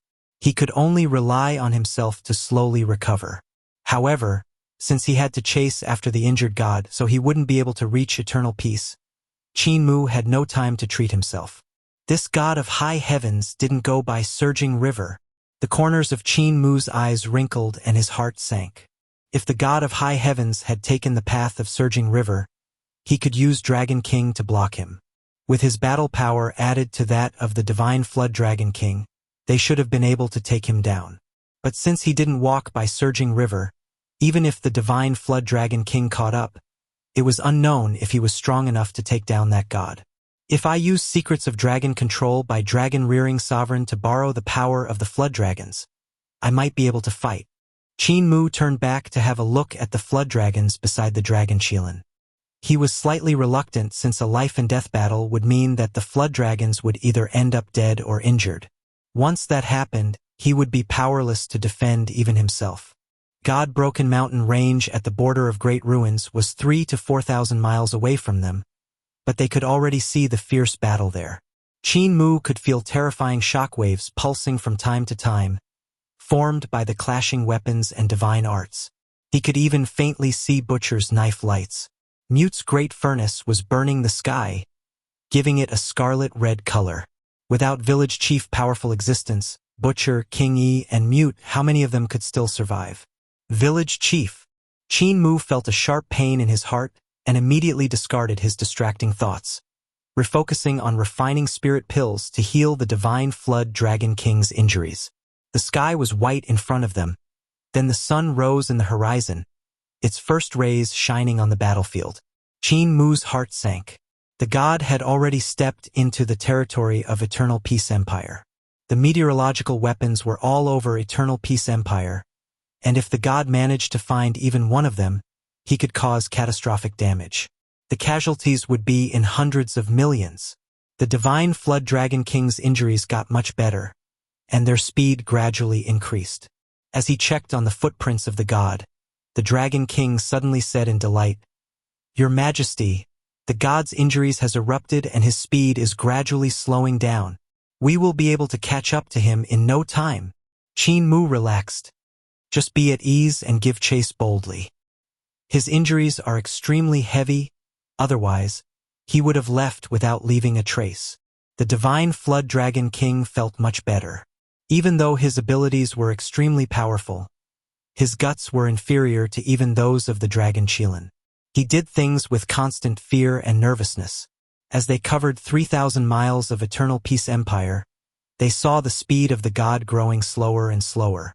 They got closer with the sight of the blood left behind in the god's footsteps forcing the grass and flowers in the surroundings to grow crazily. It was evident that his injuries had erupted and he couldn't control the divine blood in his body anymore. But suddenly, the divine blood vanished along with any other traces. He detected that we are chasing him, so he hid his trail. The divine flood dragon king sniffed the surroundings, but didn't discover any traces of the god. His body suddenly trembled, and he spread out like flood, changing into water flood dragons which flew off in all directions. Xianxia flew into midair and looked around. She could see a city in front of them, so she said, "Cult Master, it should be Purple Chase City to the south of us." Would the god have gone there? Qin Mu wanted to get up from the back of the dragon, but his legs wobbled and he almost knelt down. He gasped for breath before saying, "Purple Chase City? Does our sacred cult have any power there?" "Yes. The border area situated at Purple Chase City, which faces great ruins, is warm like spring for all 4 seasons. It is suitable to feed strange beasts, so the Hall Master of 10,000 Beasts Hall is there. It's a huge industry and the mountains in the surroundings are all used for feeding strange beasts. After being raised, they are sold to the imperial court for the military." Xianxia was in the Xi family, which controlled all the money of Heavenly Saint cult, so she was rather knowledgeable about it. 10,000 Beasts Hall is a very important source of wealth for our sacred cult. Qin Mu let out a sigh of relief and smiled. "Let's go to Purple Chase City then, and call 10,000 Beasts Hall Master to meet me." The god entered our eternal peace, which means he entered the territory of our sacred cult. Even if he wants to hide, how can he hide from my eyes and ears? Xianxia rode the dragon Qilin to rush to Purple Chase City. Qin Mu, in the meantime, had the dragons search everywhere, so he was slightly slower. Yet he still couldn't find any traces of the god. After some time, they came to the outskirts of Purple Chase City, and before Qin Mu could even enter the city, he saw a burly man following Xianxia in a hurry. He bowed in greeting, and Qin Mu waved his hand. "Does Hall Master have any method to find the location of an injured god? Does Cult Master have any of his clothes?" 10,000 Beasts Hall Master asked. "Nope. However, I did get hold of some of his divine blood." Qin Mu took out a small bottle of divine blood and asked, "Can this be used?" 10,000 Beasts Hall Master let out a sigh of relief and whistled. Suddenly, a bunch of big black dogs sprinted over. They had slim waists, necks, and legs, which resulted in their speed being extremely fast. These are hybrids between Great Ruin's heavenly dog and a native dog. They are the best at tracking. 10,000 Beasts Hall Master received the jade bottle and let the big black dogs take a sniff. A bunch of them leaped up as though they were flying, then rushed away. After a moment, the ground trembled and a few behemoths dug out. They were big rats that looked like porcupines, but they were much bigger than wild boars. 10,000 Beasts Hall Master let them take a sniff of the divine blood, and they tunneled back underground to start their search. Lonely cries of eagles came from the sky and a few huge birds came diving down. Before they even landed on the ground, dust rose into the sky. The next moment, a bunch of golden eagles with the wingspan of several yards landed. 10,000 Beasts Hall Master let them sniff the divine blood and they flapped their wings to leave. "Cult Master, I still have to let the blood dragon eels in the river take a whiff," 10,000 Beasts Hall Master said. "They are skilled in tracking in water." "Hall Master sure is attentive," Qin Mu praised. They walked into Purple Chase City and Qin Mu asked, "Were there any abnormal sights in the surroundings recently? For example, stone statues popping out from underground or some treasure?" "It's right in the city. Over 10 days ago, the most famous fragrance well suddenly stopped producing water. The land trembled, and a huge gourd came from inside. It's 15 yards tall and is plated with gold. There are many runes on it, but I didn't understand them at all," 10,000 Beasts Hall Master explained. The magistrate ordered to lock the area around Fragrance Well, forbidding anyone from getting close. He said it was the Emperor's order. Qin Mu's heart picked up in speed, and he said, "Let's go over." As they walked quickly to Fragrance Well, 10,000 Beasts Hall Master smiled and asked, "In front is Fragrance Well." The golden eagles circled in the sky above them, while big black dogs sprinted through the land, heading straight for Fragrance Well. Trembles even came from underground, big rats popping out from time to look around. Qin Mu's heart instantly jumped into his throat. The god of high heavens was right in the city and was near Fragrance Well. "Have everyone leave Purple Chase City immediately." Tales of Hurting Gods. Chapter 428, Making Threats and Promises. 10,000 Beasts Hall Master's heart tightened, and he went to inform the magistrate. Qin Mu stopped him as he tilted his head. "Wait a moment. There's no need to have everyone leave." 10,000 Beasts Hall Master was slightly stunned, but Hu Linger and Xianxia instantly understood what Qin Mu meant. "There's no point in them leaving. If the meteorological weapon gets activated, no one will be able to run away. Even if they run to the capital, they still won't be able to avoid the explosion. This kind of weapon can travel thousands of miles in an instant. If its power was completely unleashed, it could probably shroud the entire Eternal Peace Empire. A chill ran down the back of 10,000 Beasts' Hall Master. They were tens of thousands of miles away from the capital, but they couldn't escape even after running all that distance? What kind of weapon was that huge bottle gourd in Fragrance Well? Qin Mu straightened his shirt and walked toward Fragrance Well with unhurried steps. He'd been in a rush earlier, but now he was quite relaxed. Don't let the people in the city leave. Xianxia was slightly stunned. The people in this city are the god's hostages. If we let them go, he will have no hostages and will immediately activate the bottle gourd, starting the natural disaster. Qin Mu whispered. Xianxia couldn't help shuddering as she looked at him. The power of the meteorological weapons was too strong. They had tested it in Granny C's manor and knew it full well. Not even 1% of Earthquake Cauldron's power had been unleashed, yet it had injured Eternal Peace Imperial Preceptor, Village Chief, and the rest of the experts with its tremors. The residue power had even traveled several hundred miles and shaken the mountains. If the people in the city stayed, they'd be located at the center of the explosion. This way, if they died, they would feel much less pain. Cough, cough. The god coughed twice, but it wasn't an act. His body was truly weak. His coughing came from near Fragrance Well, as did the sneering voice right after. Little thing, you chased me all the way here, but aren't you afraid I will activate this 5 Thunder Pot? 5 Thunder Pot? Qin Mu walked toward Fragrance Well, going up the steps. He had the Divine Flood Dragon King follow beside him as he smiled. This treasure is called 5 Thunder Pot? May I ask which 5 thunders are within it? The Divine Flood Dragon King looked at the courtyard in front and frowned slightly. He shook his body, and it instantly became smaller, taking the form of a youth wearing a sapphire blue robe. He looked somewhat fierce, but wasn't bad-looking. The dragon Qilin also shook his body and sucked in his tummy, but it popped out again with a boing. Hu Linger immediately covered her face and said with embarrassment, "Fatty dragon, don't call me Sister Linger anymore. This is so embarrassing." Other flood dragons bared their fangs and brandished their claws while shouting Maha Maha. They shook the bodies as well, but none of them transformed into humans. Instead, they all sucked their tummy in before releasing them with a boing. These guys have all gotten pretty fat after following young master. Their little tummies are all bulging out. Hu Linger surveyed the dragons with a serious face and thought to herself, I should tell young master to take note of their diet from now on. The flood dragons had not learned the art of morphing before, since Dragon Rearing Sovereign had only raised them for battle.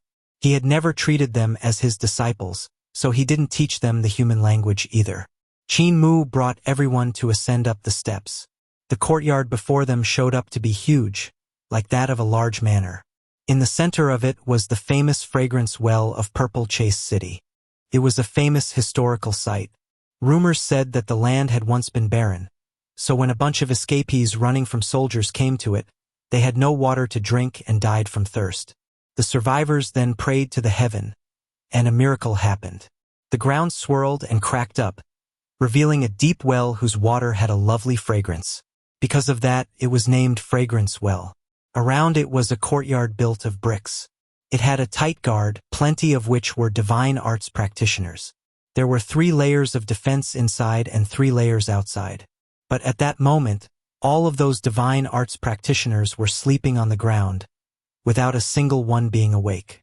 It was obvious that it was the doing of the god. 5 thunder are actually classified with directions north, south, east, west, and middle, and they form 5 great thunderclouds. Qin Mu walked into the courtyard and saw that Fragrance Well was gone. It had cracked from being burst apart from inside by a huge treasure. It didn't really look like it was a bottle gourd, but like it was made out of green jade in that shape. It was roughly 15 yards tall, and the runes that appeared on it looked like clouds yet not clouds, like dragon yet not dragons, like lightning yet not lightning. Under the bottle gourd sat a man with a horn who looked rather miserable. He was covered in injuries, and there were even a few broken bones sticking out from his skin. They looked quite horrifying. His leg was also broken, resulting in a bloody mess. His bones there were shattered and much of his soul had already rotted. Qin Mu couldn't help feeling sorrowful and asked in concern, "How are brother's injuries? You are the one who smashed it, so what do you think?" The one-horned man took a glance at him, his voice lacking politeness. His injuries had been caused by Qin Mu smashing him with a broken moon, which crippled him. If God Baishi's tiny eyes shrank. "Don't force me into the path of no return. If I can't complete this mission given to me by the high gods, I won't be able to live. Either you let me activate 5 Thunder Pot and let me go, or I'll activate it and fight you to the death. Even if I die, I'll pull you guys down as well." Qin Mu shook his head. "You can't pull any of us down." Baishi laughed loudly while Qin Mu took out the true dragon's nest to fetch out the god's limbs which he had stolen from Xing'an. He then pieced these limbs into the shape of a 4-headed and many-armed devil god. "Senior brother Baishi, I have ways to protect myself. I'm skilled in the art of teleportation and also know the art of summoning. This body is prepared for an old friend of mine. If you don't come to an agreement with me, I will summon him from Duqian world, and there won't even be a need to mention protecting me, since killing you will be a breeze for him." God Baishi's gaze landed on the 4-headed and many-armed body, and his eyes became even smaller. "You're trying to scare me? How could you know any devil god?" Qin Mu smiled and took out a white bone altar as well as a wooden sculpture of a devil god. He executed Ghost Transferring God Dispatching Runes command and cast his spell on the altar. After a moment, evil wind blew in waves while devil chi churned. All kinds of runes began lighting up on the wooden devil god sculpture. God Baishi's face changed slightly, and he immediately said, "Stop! You can stop summoning. I believe you." Qin Mu immediately stopped and secretly sighed in relief. If he continued to summon, even if he managed to contact Duqian Devil King, the other might not pay any attention to him. Duqian Devil King carried a heavy burden and his guts were small. Ever since he had left back then, he had never contacted Qin Mu again. He had also said that he would definitely not come back to his world again. If Duqian Devil King knew that 100 god statues had appeared in Eternal Peace Empire along with meteorological weapons of immeasurable power, he definitely wouldn't dare to show himself. Qin Mu took away the wooden sculpture and placed the body he had pieced together on the altar with a smile. "Now can we talk?" God Baishi's face flickered between clarity and grimness. After calculating for a moment, he gritted his teeth. "I have young and old in high heavens, and if I can't complete this mission, my whole race is going to be exterminated. I need to return to high heavens to bring them out. Your Majesty, don't believe him," the divine flood dragon king said in a low voice. "He indeed has a race in high heavens, but high heavens aren't a place in which he can just come and go as he pleases. There's a receiving official in high heavens, and without his permission, no one can enter or leave." Qin Mu smiled. God Baishi's expression changed drastically and he sneered. "How did Dragon-Rearing Sovereign raise a traitor like you?" The divine flood dragon king sneered back at him. "If Dragon Sovereign wasn't subdued by his majesty, why would have I turned traitor?" Dumbfounded, God Baishi cried out, "Dragon-Rearing Sovereign was subdued by him? Similar to you, Dragon-Rearing Sovereign was severely injured by me and had no choice but to submit to me in the end," Qin Mu said with a warm smile. "My terms to him were extremely generous, to become the Dragon King of Surging River. Every year, the people who commit suicide in the river and those that drown in shipwrecks are all his rations, so his meals are definitely good. On top of that, there are over 100 Dragon King temples of all sizes beside the river, and they all worship him. Dragon-Rearing Sovereign enjoys his incenses and offerings, living his days out in unmatched comfort." God Baishi smiled from anger. "Yet you want me to turn myself into a stone statue. I dare not accept it. Could it be that I'm inferior to that scumbag who raises dragons? Senior brother Baishi, what requests do you have? Just name them, and if I can satisfy you, I will definitely not be stingy. It's just that the matter of activating 5 Thunder Pot is too delicate.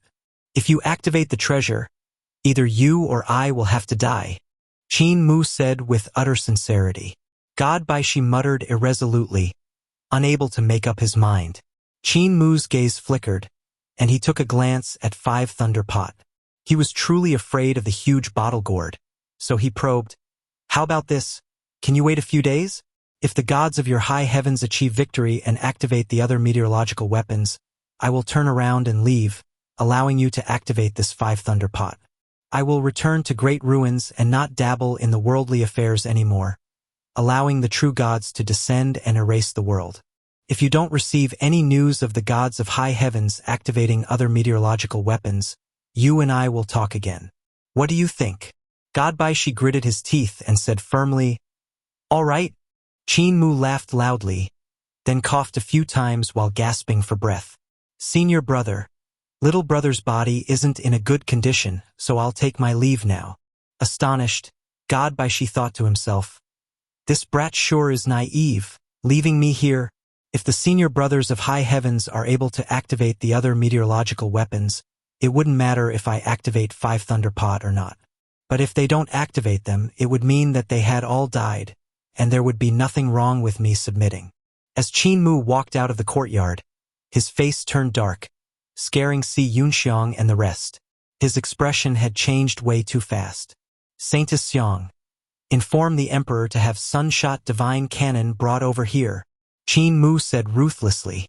"Also, I will write down a prescription, for which Saintus you will have to help me grab the herbs. I want to refine a poison.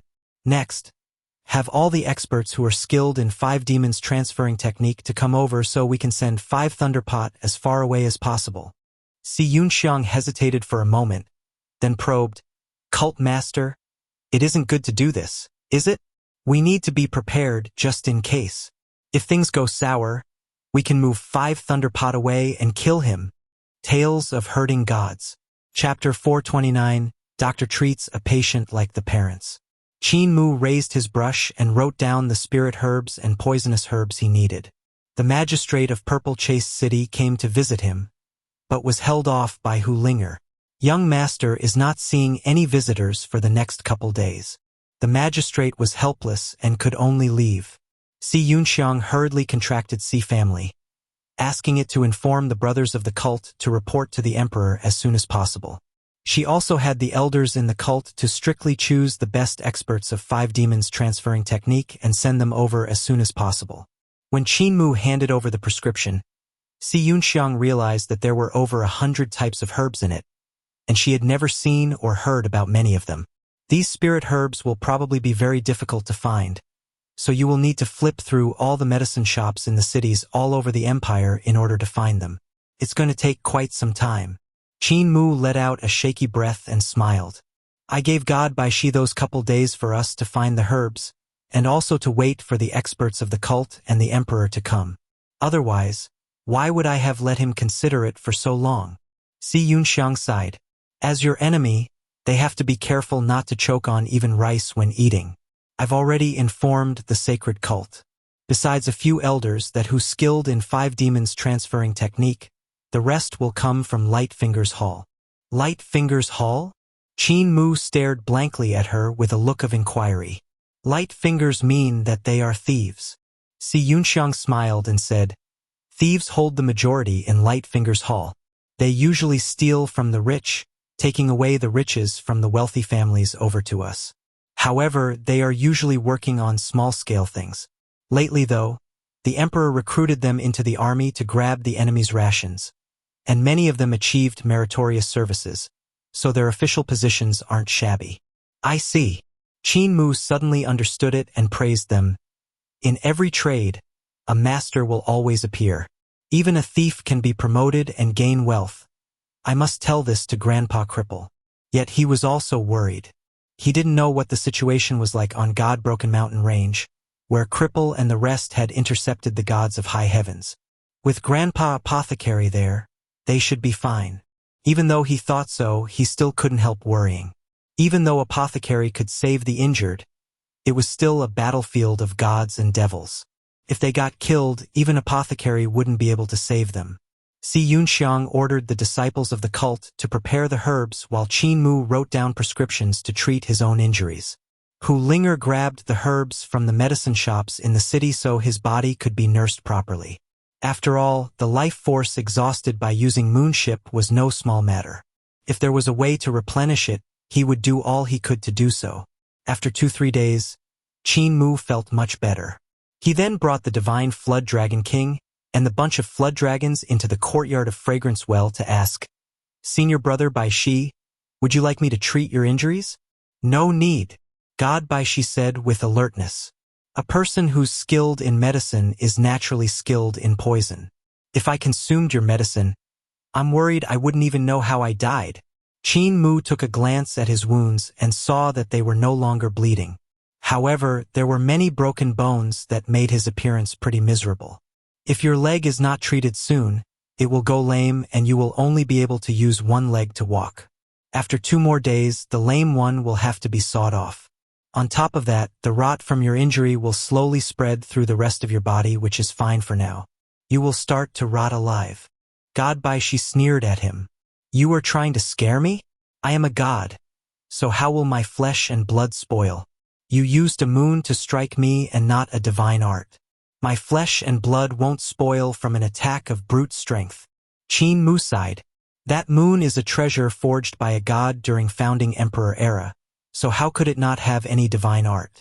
That moon is also the supreme Yin whose qi is the best at spoiling a person's corporeal body. Hiding a sickness for fear of treatment. Never did I expect a magnificent god to be like this as well." After he said that, he shook his sleeves and left. God Bai Shi sneered over and over again. Qin Mu walked out of the courtyard of Fragrance Well, where Xianxia had already prepared a portion of the spirit herbs.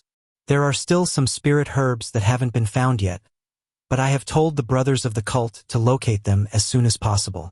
Once they are found, they will send them over on a fast ship." Qin Mu examined the spirit herbs and said, "The herbs now still can't take his life, only 1 leg at most." Xianxia jumped in shock and immediately asked in a whisper, "What are you going to do with his leg?" Qin Mu smiled and instructed her, "Have everyone if the surroundings who has even the slightest external injury, even if it's just a prick from a needle, to leave. They have to get at least 1 mile away from Fragrance Well. What if someone who got pricked by a needle doesn't leave? That would be bad." Qin Mu chose his herbs, his eyes focused solely on them. The place where they got pricked will first become a small hole which will slowly expand. In just 4 to 6 hours, the rot will spread throughout their whole body and their bones will suffer from necrosis. Xianxia felt a chill run down her spine and hurried away. Fragrance Well was a historical site, so there weren't many people living around it. Xianxia instructed the magistrate to just move all them away. Qin Mu refined and brewed a medicine that was colorless and odorless, so it was extremely difficult to notice. After 2 days, God Bai Shi instructed someone to invite him over.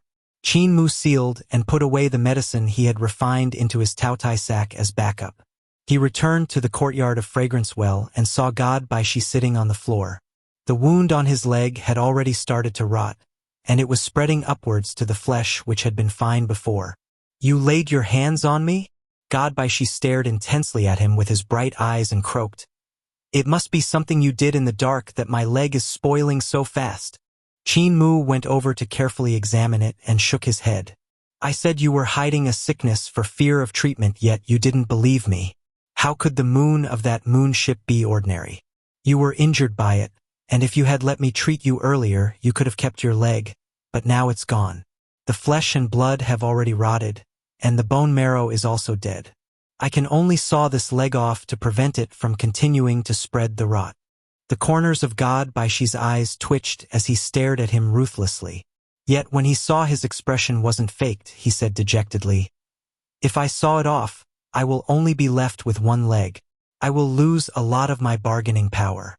My medical expertise is astounding, and I can attach another person's leg to you. I have 3 legs here, and you can choose the one that you like. After cutting off your leg, you'll have to nurse yourself for 2 days before I will be able to replace it for you," Qin Mu said seriously. God Bai Shi's face flickered between dark and clear as he hesitated in making up his mind. Do you know why I'm called Bai Shi? He suddenly asked. Qin Mu shook his head. When a white steed flits past a crack, it lasts but an instant, God Bai Shi said with an indifferent tone.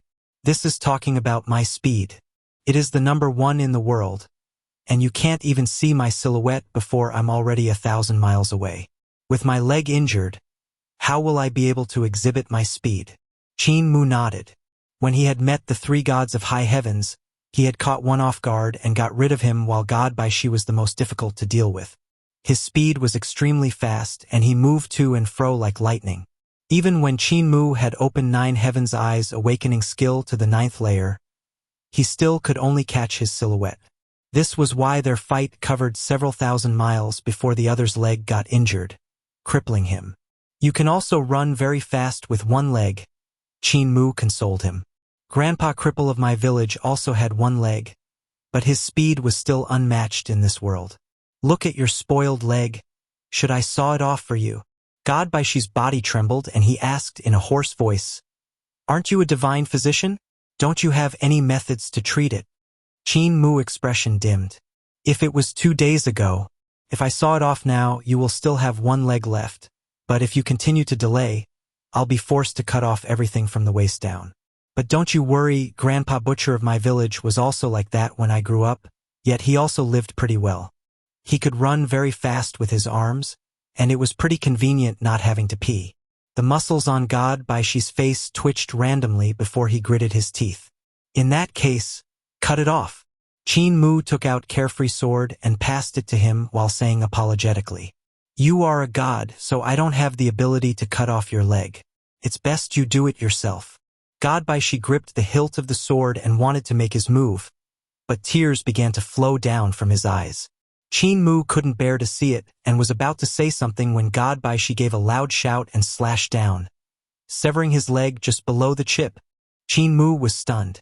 He immediately went forward to help him stop bleeding. He put away Carefree Sword and took out 3 legs before saying with utter sincerity, You can choose one leg. I'm sincere in wanting to save this world from disaster, so I will definitely do all I can to attach your leg back, for you to continue to be able to flit past a crack in but an instant. Don't worry, these 3 legs are all from Xianxia's collection, so they are legs of the highest quality and won't be any inferior to your original leg. You know who Xianxia is, right? A madman who loves collecting. He won't collect any body parts that are not on the god level. God Bai Shi endured the pain as beads of sweat continued to roll down his forehead. His gaze fell on the 3 legs and he said in a hoarse voice, How do I know if you had done anything to them? A person who is skilled in healing is also skilled in poison. If you've tampered with them, won't I be tricked? Qin Mu looked at him with a sincere gaze. When God Bai Shi saw it and expression, he felt slightly ashamed in his heart, but he still didn't dare to believe. His gaze flickered before he pointed at a slightly shorter leg. I choose that one. Qin Mu smiled and handed him that leg while putting away the other 2. Don't worry, you can keep this leg. When your complexion is better 2 days later, I'll come and help attack it. If I leave this leg with you, you won't worry about me doing anything to it, right? God Bai Shi nodded and sighed. I shouldn't have doubted you. I now trust that you are a doctor who treats his patient like the parents treat their children. But I don't need you to prescribe me any medicine to recuperate. I'll do it myself. Qin Mu sneered at him. You still don't trust me. Oh well, if you need any spirit herbs, just instruct the divine arts practitioners outside the courtyard to fetch them. I won't interfere. When he was finished, he turned around to leave. God Bai Shi summoned a divine arts practitioners over and wrote down a prescription for the medicine he wanted. Outside the courtyard, xianxia's gaze flickered, and she asked in a low voice, Cult Master, do you want to do something to his herbs? No need. Are all the spirit herbs I need here? There are still a few left. Qin Mu went over to check and after calculating for a moment said, These are about enough. He took out the other 2 divine legs and prepared to refine poison for them. Cult Master, you? xianxia cried out. Even if I let him keep that divine leg, he definitely won't use it. After a few days, he will definitely make me take out these 2 divine legs and choose one of them. Qin Mu refined his poison seriously, planning to hide it in the legs. His serious expression was actually pretty terrifying. I don't know which leg he will use, so I need to prepare both of them. The poison that's left, I plan to.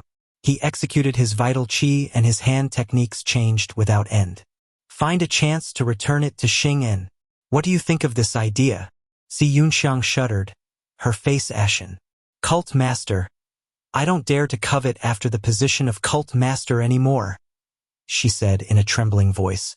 What nonsense are you talking about? Qin Mu turned his head back and smiled at her.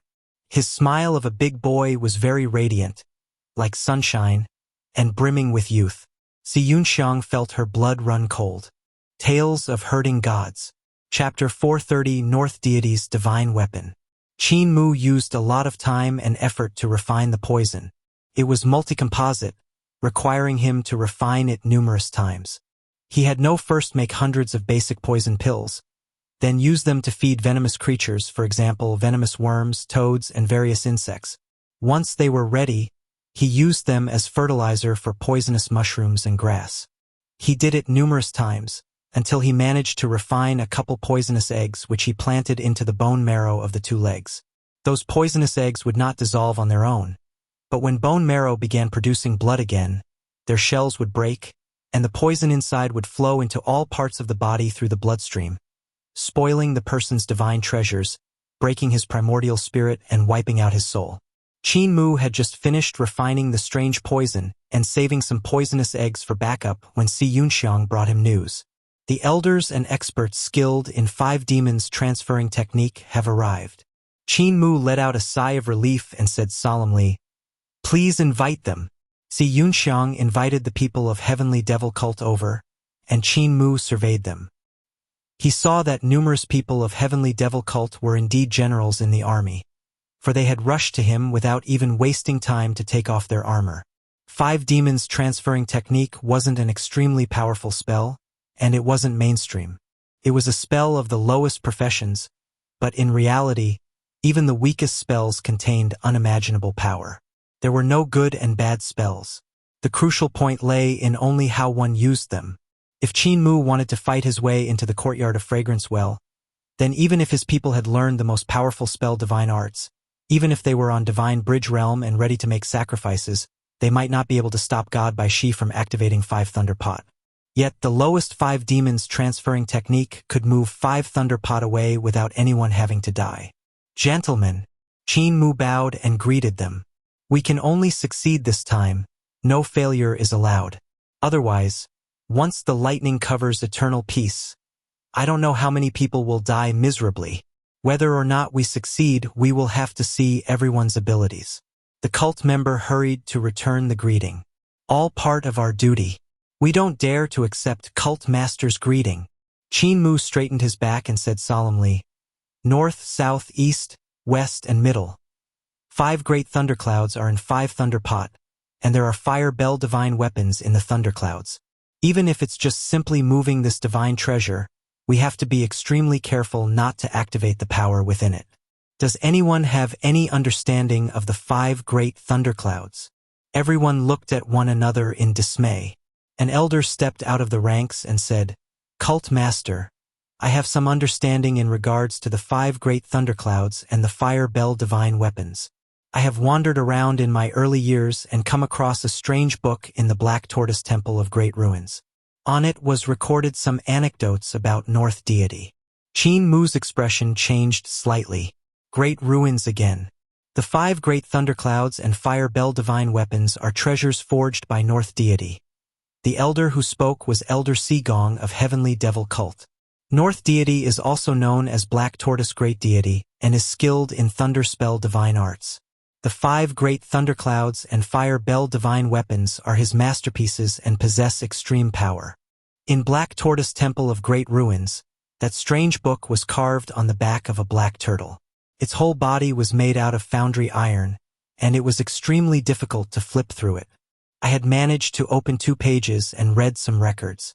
Founding Emperor had once held a banquet and invited North Deity, who called thunderclouds to run through all the worlds, and Founding Emperor couldn't help exclaiming endlessly about it. As for what that strange book means, I don't know. Qin Mu was astonished. North deity and founding emperor? There was a connection between them? North deity had once been invited by founding emperor as a guest? In the book, some of the marvels of North deity's 5 great thunderclouds were mentioned, and I had researched some thunder spells after that. Elder Sigong took a breath and then continued, Great thundercloud spell has been long lost, but there's little thundercloud spell in great educational heavenly devil scriptures, and it is what I cultivate. Even though I only saw 2 pages of that strange book, it allowed the cultivation of my little thundercloud spell to improve greatly, so I reaped quite the benefit. If Cult Master can believe me, let me be in charge of this 5 demons transfer.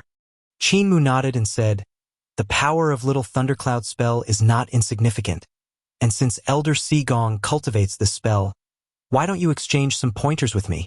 Tell me about your understanding in regards to little thundercloud spell. Elder Sigong told him about the art which he had comprehended in front of everyone, and Qin Mu listened to it carefully, corroborating it with his own great educational heavenly devil scriptures.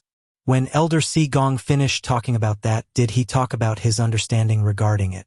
Ever since he was young, Qin Mu had received pointers from the 9 elders of disabled elderly village.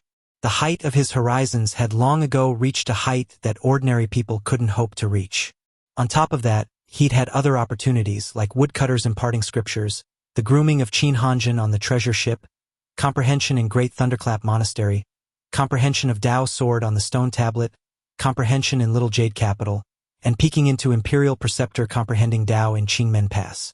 Even though his horizons couldn't be said to be number 1 in the world, there were not many who could surpass him. Little Thundercloud spell was one of the spells in great educational heavenly devil scriptures, and the rock on which Woodcutter had imparted his teachings already had a deep explanation of this spell. With the pointers of Def, this great scholar, and his own understanding, that of someone who was the great master who founded 6 Directions Primordial Spirit, giving pointers to Elder Sigong on thunder spells was no problem for him. Qin Mu lectured and everyone looked as though they were intoxicated. They gained their own comprehension. After Elder Sigong heard everything, he couldn't help admiring Qin Mu. He was completely won over and praised.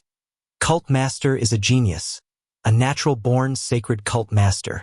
Even though Qin Mu was young, had just hit 16 years old and his cultivation was still on 6 Directions realm, his knowledge was great, and the depth of his understanding could already win over a divine bridge practitioner like him. Comprehend in detail. We will have to move 5 Thunderpot in a few days. Turning around then, Qin Mu asked xianxia, Where's the Emperor now? He just reached Serene Prefecture, which is still over 10 days of journey from here, xianxia said. His Majesty's plan is for Cult Master to delay for 10 days. If you can't do that, you need to at least get him 8 days. At that time, he will fire the cannon from 5,000 miles away and kill Bai Shi. Qin Mu shook his head. Bai Shi won't give us 8 days. He will make a decision in 3 to 5 days' time. How's the battle in God-Broken Mountain Range? Xianxia frowned. That place is already destroyed, and the aftermath of the divine arts can be seen everywhere. Even so, experts of Celestial Being Realm still can't go inside. The Emperor has ordered the soldiers at Eternal Border and Secret Waters to retreat, abandoning Secret Waters Pass to prevent them from being dragged into the fray. As for the outcome of the battle, she shook her head. The Emperor has ordered the generals of the 2 passes to go forward and investigate, but there are still no news. No one has walked out as of now. Qin Mu's heart squeezed, and he let out a shaky breath. His gaze became sharp. In that case, after solving this matter with God Bai Shi, I will go over there personally. I want to see them if they are alive or their bodies if they are dead. Elder Sigong, I'll give you guys 2 days. Prepare as soon as possible. We won't wait for the Emperor anymore. Elder Sigong and the rest were awed. They immediately went to practice how to cast the spell with 100 people. To make 100 people cooperate seamlessly and execute the same technique without messing up and activating the power of 5 Thunderpot in 2 days was very difficult. However, time was running out, so they had no choice but to practice more. Suddenly, the divine arts practitioner guarding the courtyard of Fragrance Well came to report. Cult Master Qin, the god has invited you. Qin Mu's spirit moved slightly, and he rose to head over to the courtyard of Fragrance Well. God Baishi's complexion was much better. It was evident that he had refined pills to treat his own injuries, so they were much lighter. His cultivation had also become a lot healthier. However, he had chopped off one of his legs, so it was impossible for him to escape. Because of that, Qin Mu was afraid he would fall into depression and active 5 Thunder Pot, beside which he spent all of his time. Little friend, there have been many guests recently. The horn on God Baishi's head glowed and rings of light slid down from the tip of it, flowing through his whole body. Qin Mu examined the light, and his heart moved slightly. It was shaking up the god's corporeal body, forcing the spoiled blood out. It had to be a kind of body refinement technique which could make the body recover quicker. Before that, God Baishi had been beaten up quite miserably, so he didn't even have the possibility to escape for his life. But now that some of his cultivation had started to recover, he was trying to recover the strength of his corporeal body as well. Those that came are all just small figures and can't threaten a god like you. Is that true? Qin Mu said with a smile. I can see that your abilities are recovering quite fast, and it makes me worried. I'm afraid that you will go back on your promise. I've already waited for some 7 days, and I don't think there's a point to wait for much more. It'd be best if we signed the Pact of Earth Count, and there's no better time than now, so why don't we do it today? What promise? Did I have a promise with you? Ha ha ha. God Baishi laughed, and his voice was like thunder, ringing throughout the entire city. I'm joking. Look at your pale face, it's completely white. Since you have already waited for some 7 days, why don't you wait some more? Didn't you say you wanted to attach a divine leg for me? I haven't connected it yet, so when I have both legs again, we shall sign the Pact of Earth Count. Qin Mu's face changed slightly, and he said coldly, Your abilities have already recovered so much, so if I attach your leg and you activate 5 Thunder Pot and run, won't I have to bear the sin of having allowed you to wipe out countless people in eternal peace? Your leg can wait. Let's do it after we sign the Pact of Earth Count. God Baishi placed his palm on 5 Thunder Pot and beamed at him. You are called Qin Mu, right? I asked the divine arts practitioners around here, Heavenly Devil Cult Master Qin Mu. But you are also Human Emperor, someone truly powerful to have broken one of my legs. Su Xianxia went to find you, but he never returned, so you should have gotten rid of him. This is no wonder though. How could he fight against you? Come over, attach my leg, and we can talk then. Otherwise, I will activate this 5 Thunder Pot immediately. Qin Mu's face changed drastically and he shouted, Divine Flood Dragon King! Watery light pulsed behind him, and the Divine Flood Dragon King appeared with a bow. Divine Flood Dragon King is right here. What do you command, Your Majesty? God Baishi sneered.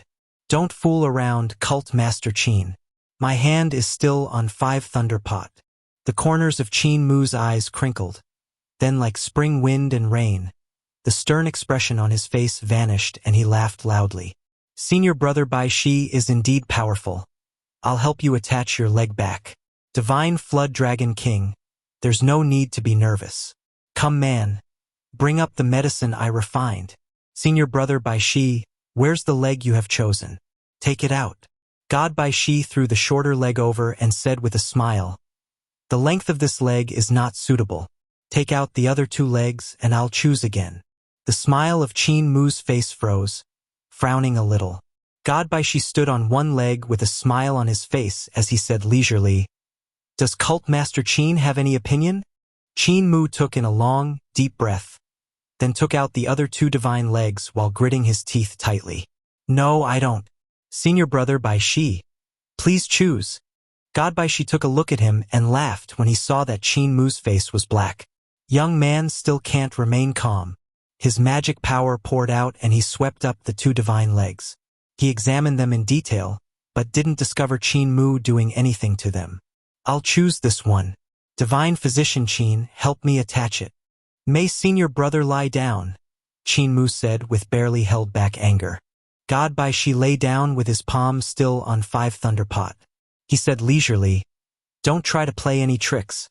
If my hand just makes a slight move, 5 Thunder Pot will explode, and it'll be even easier for the thunderclouds to destroy the world. The treasure of North deity could turn even founding emperor's empire into great ruins. So what chance does eternal peace stand? He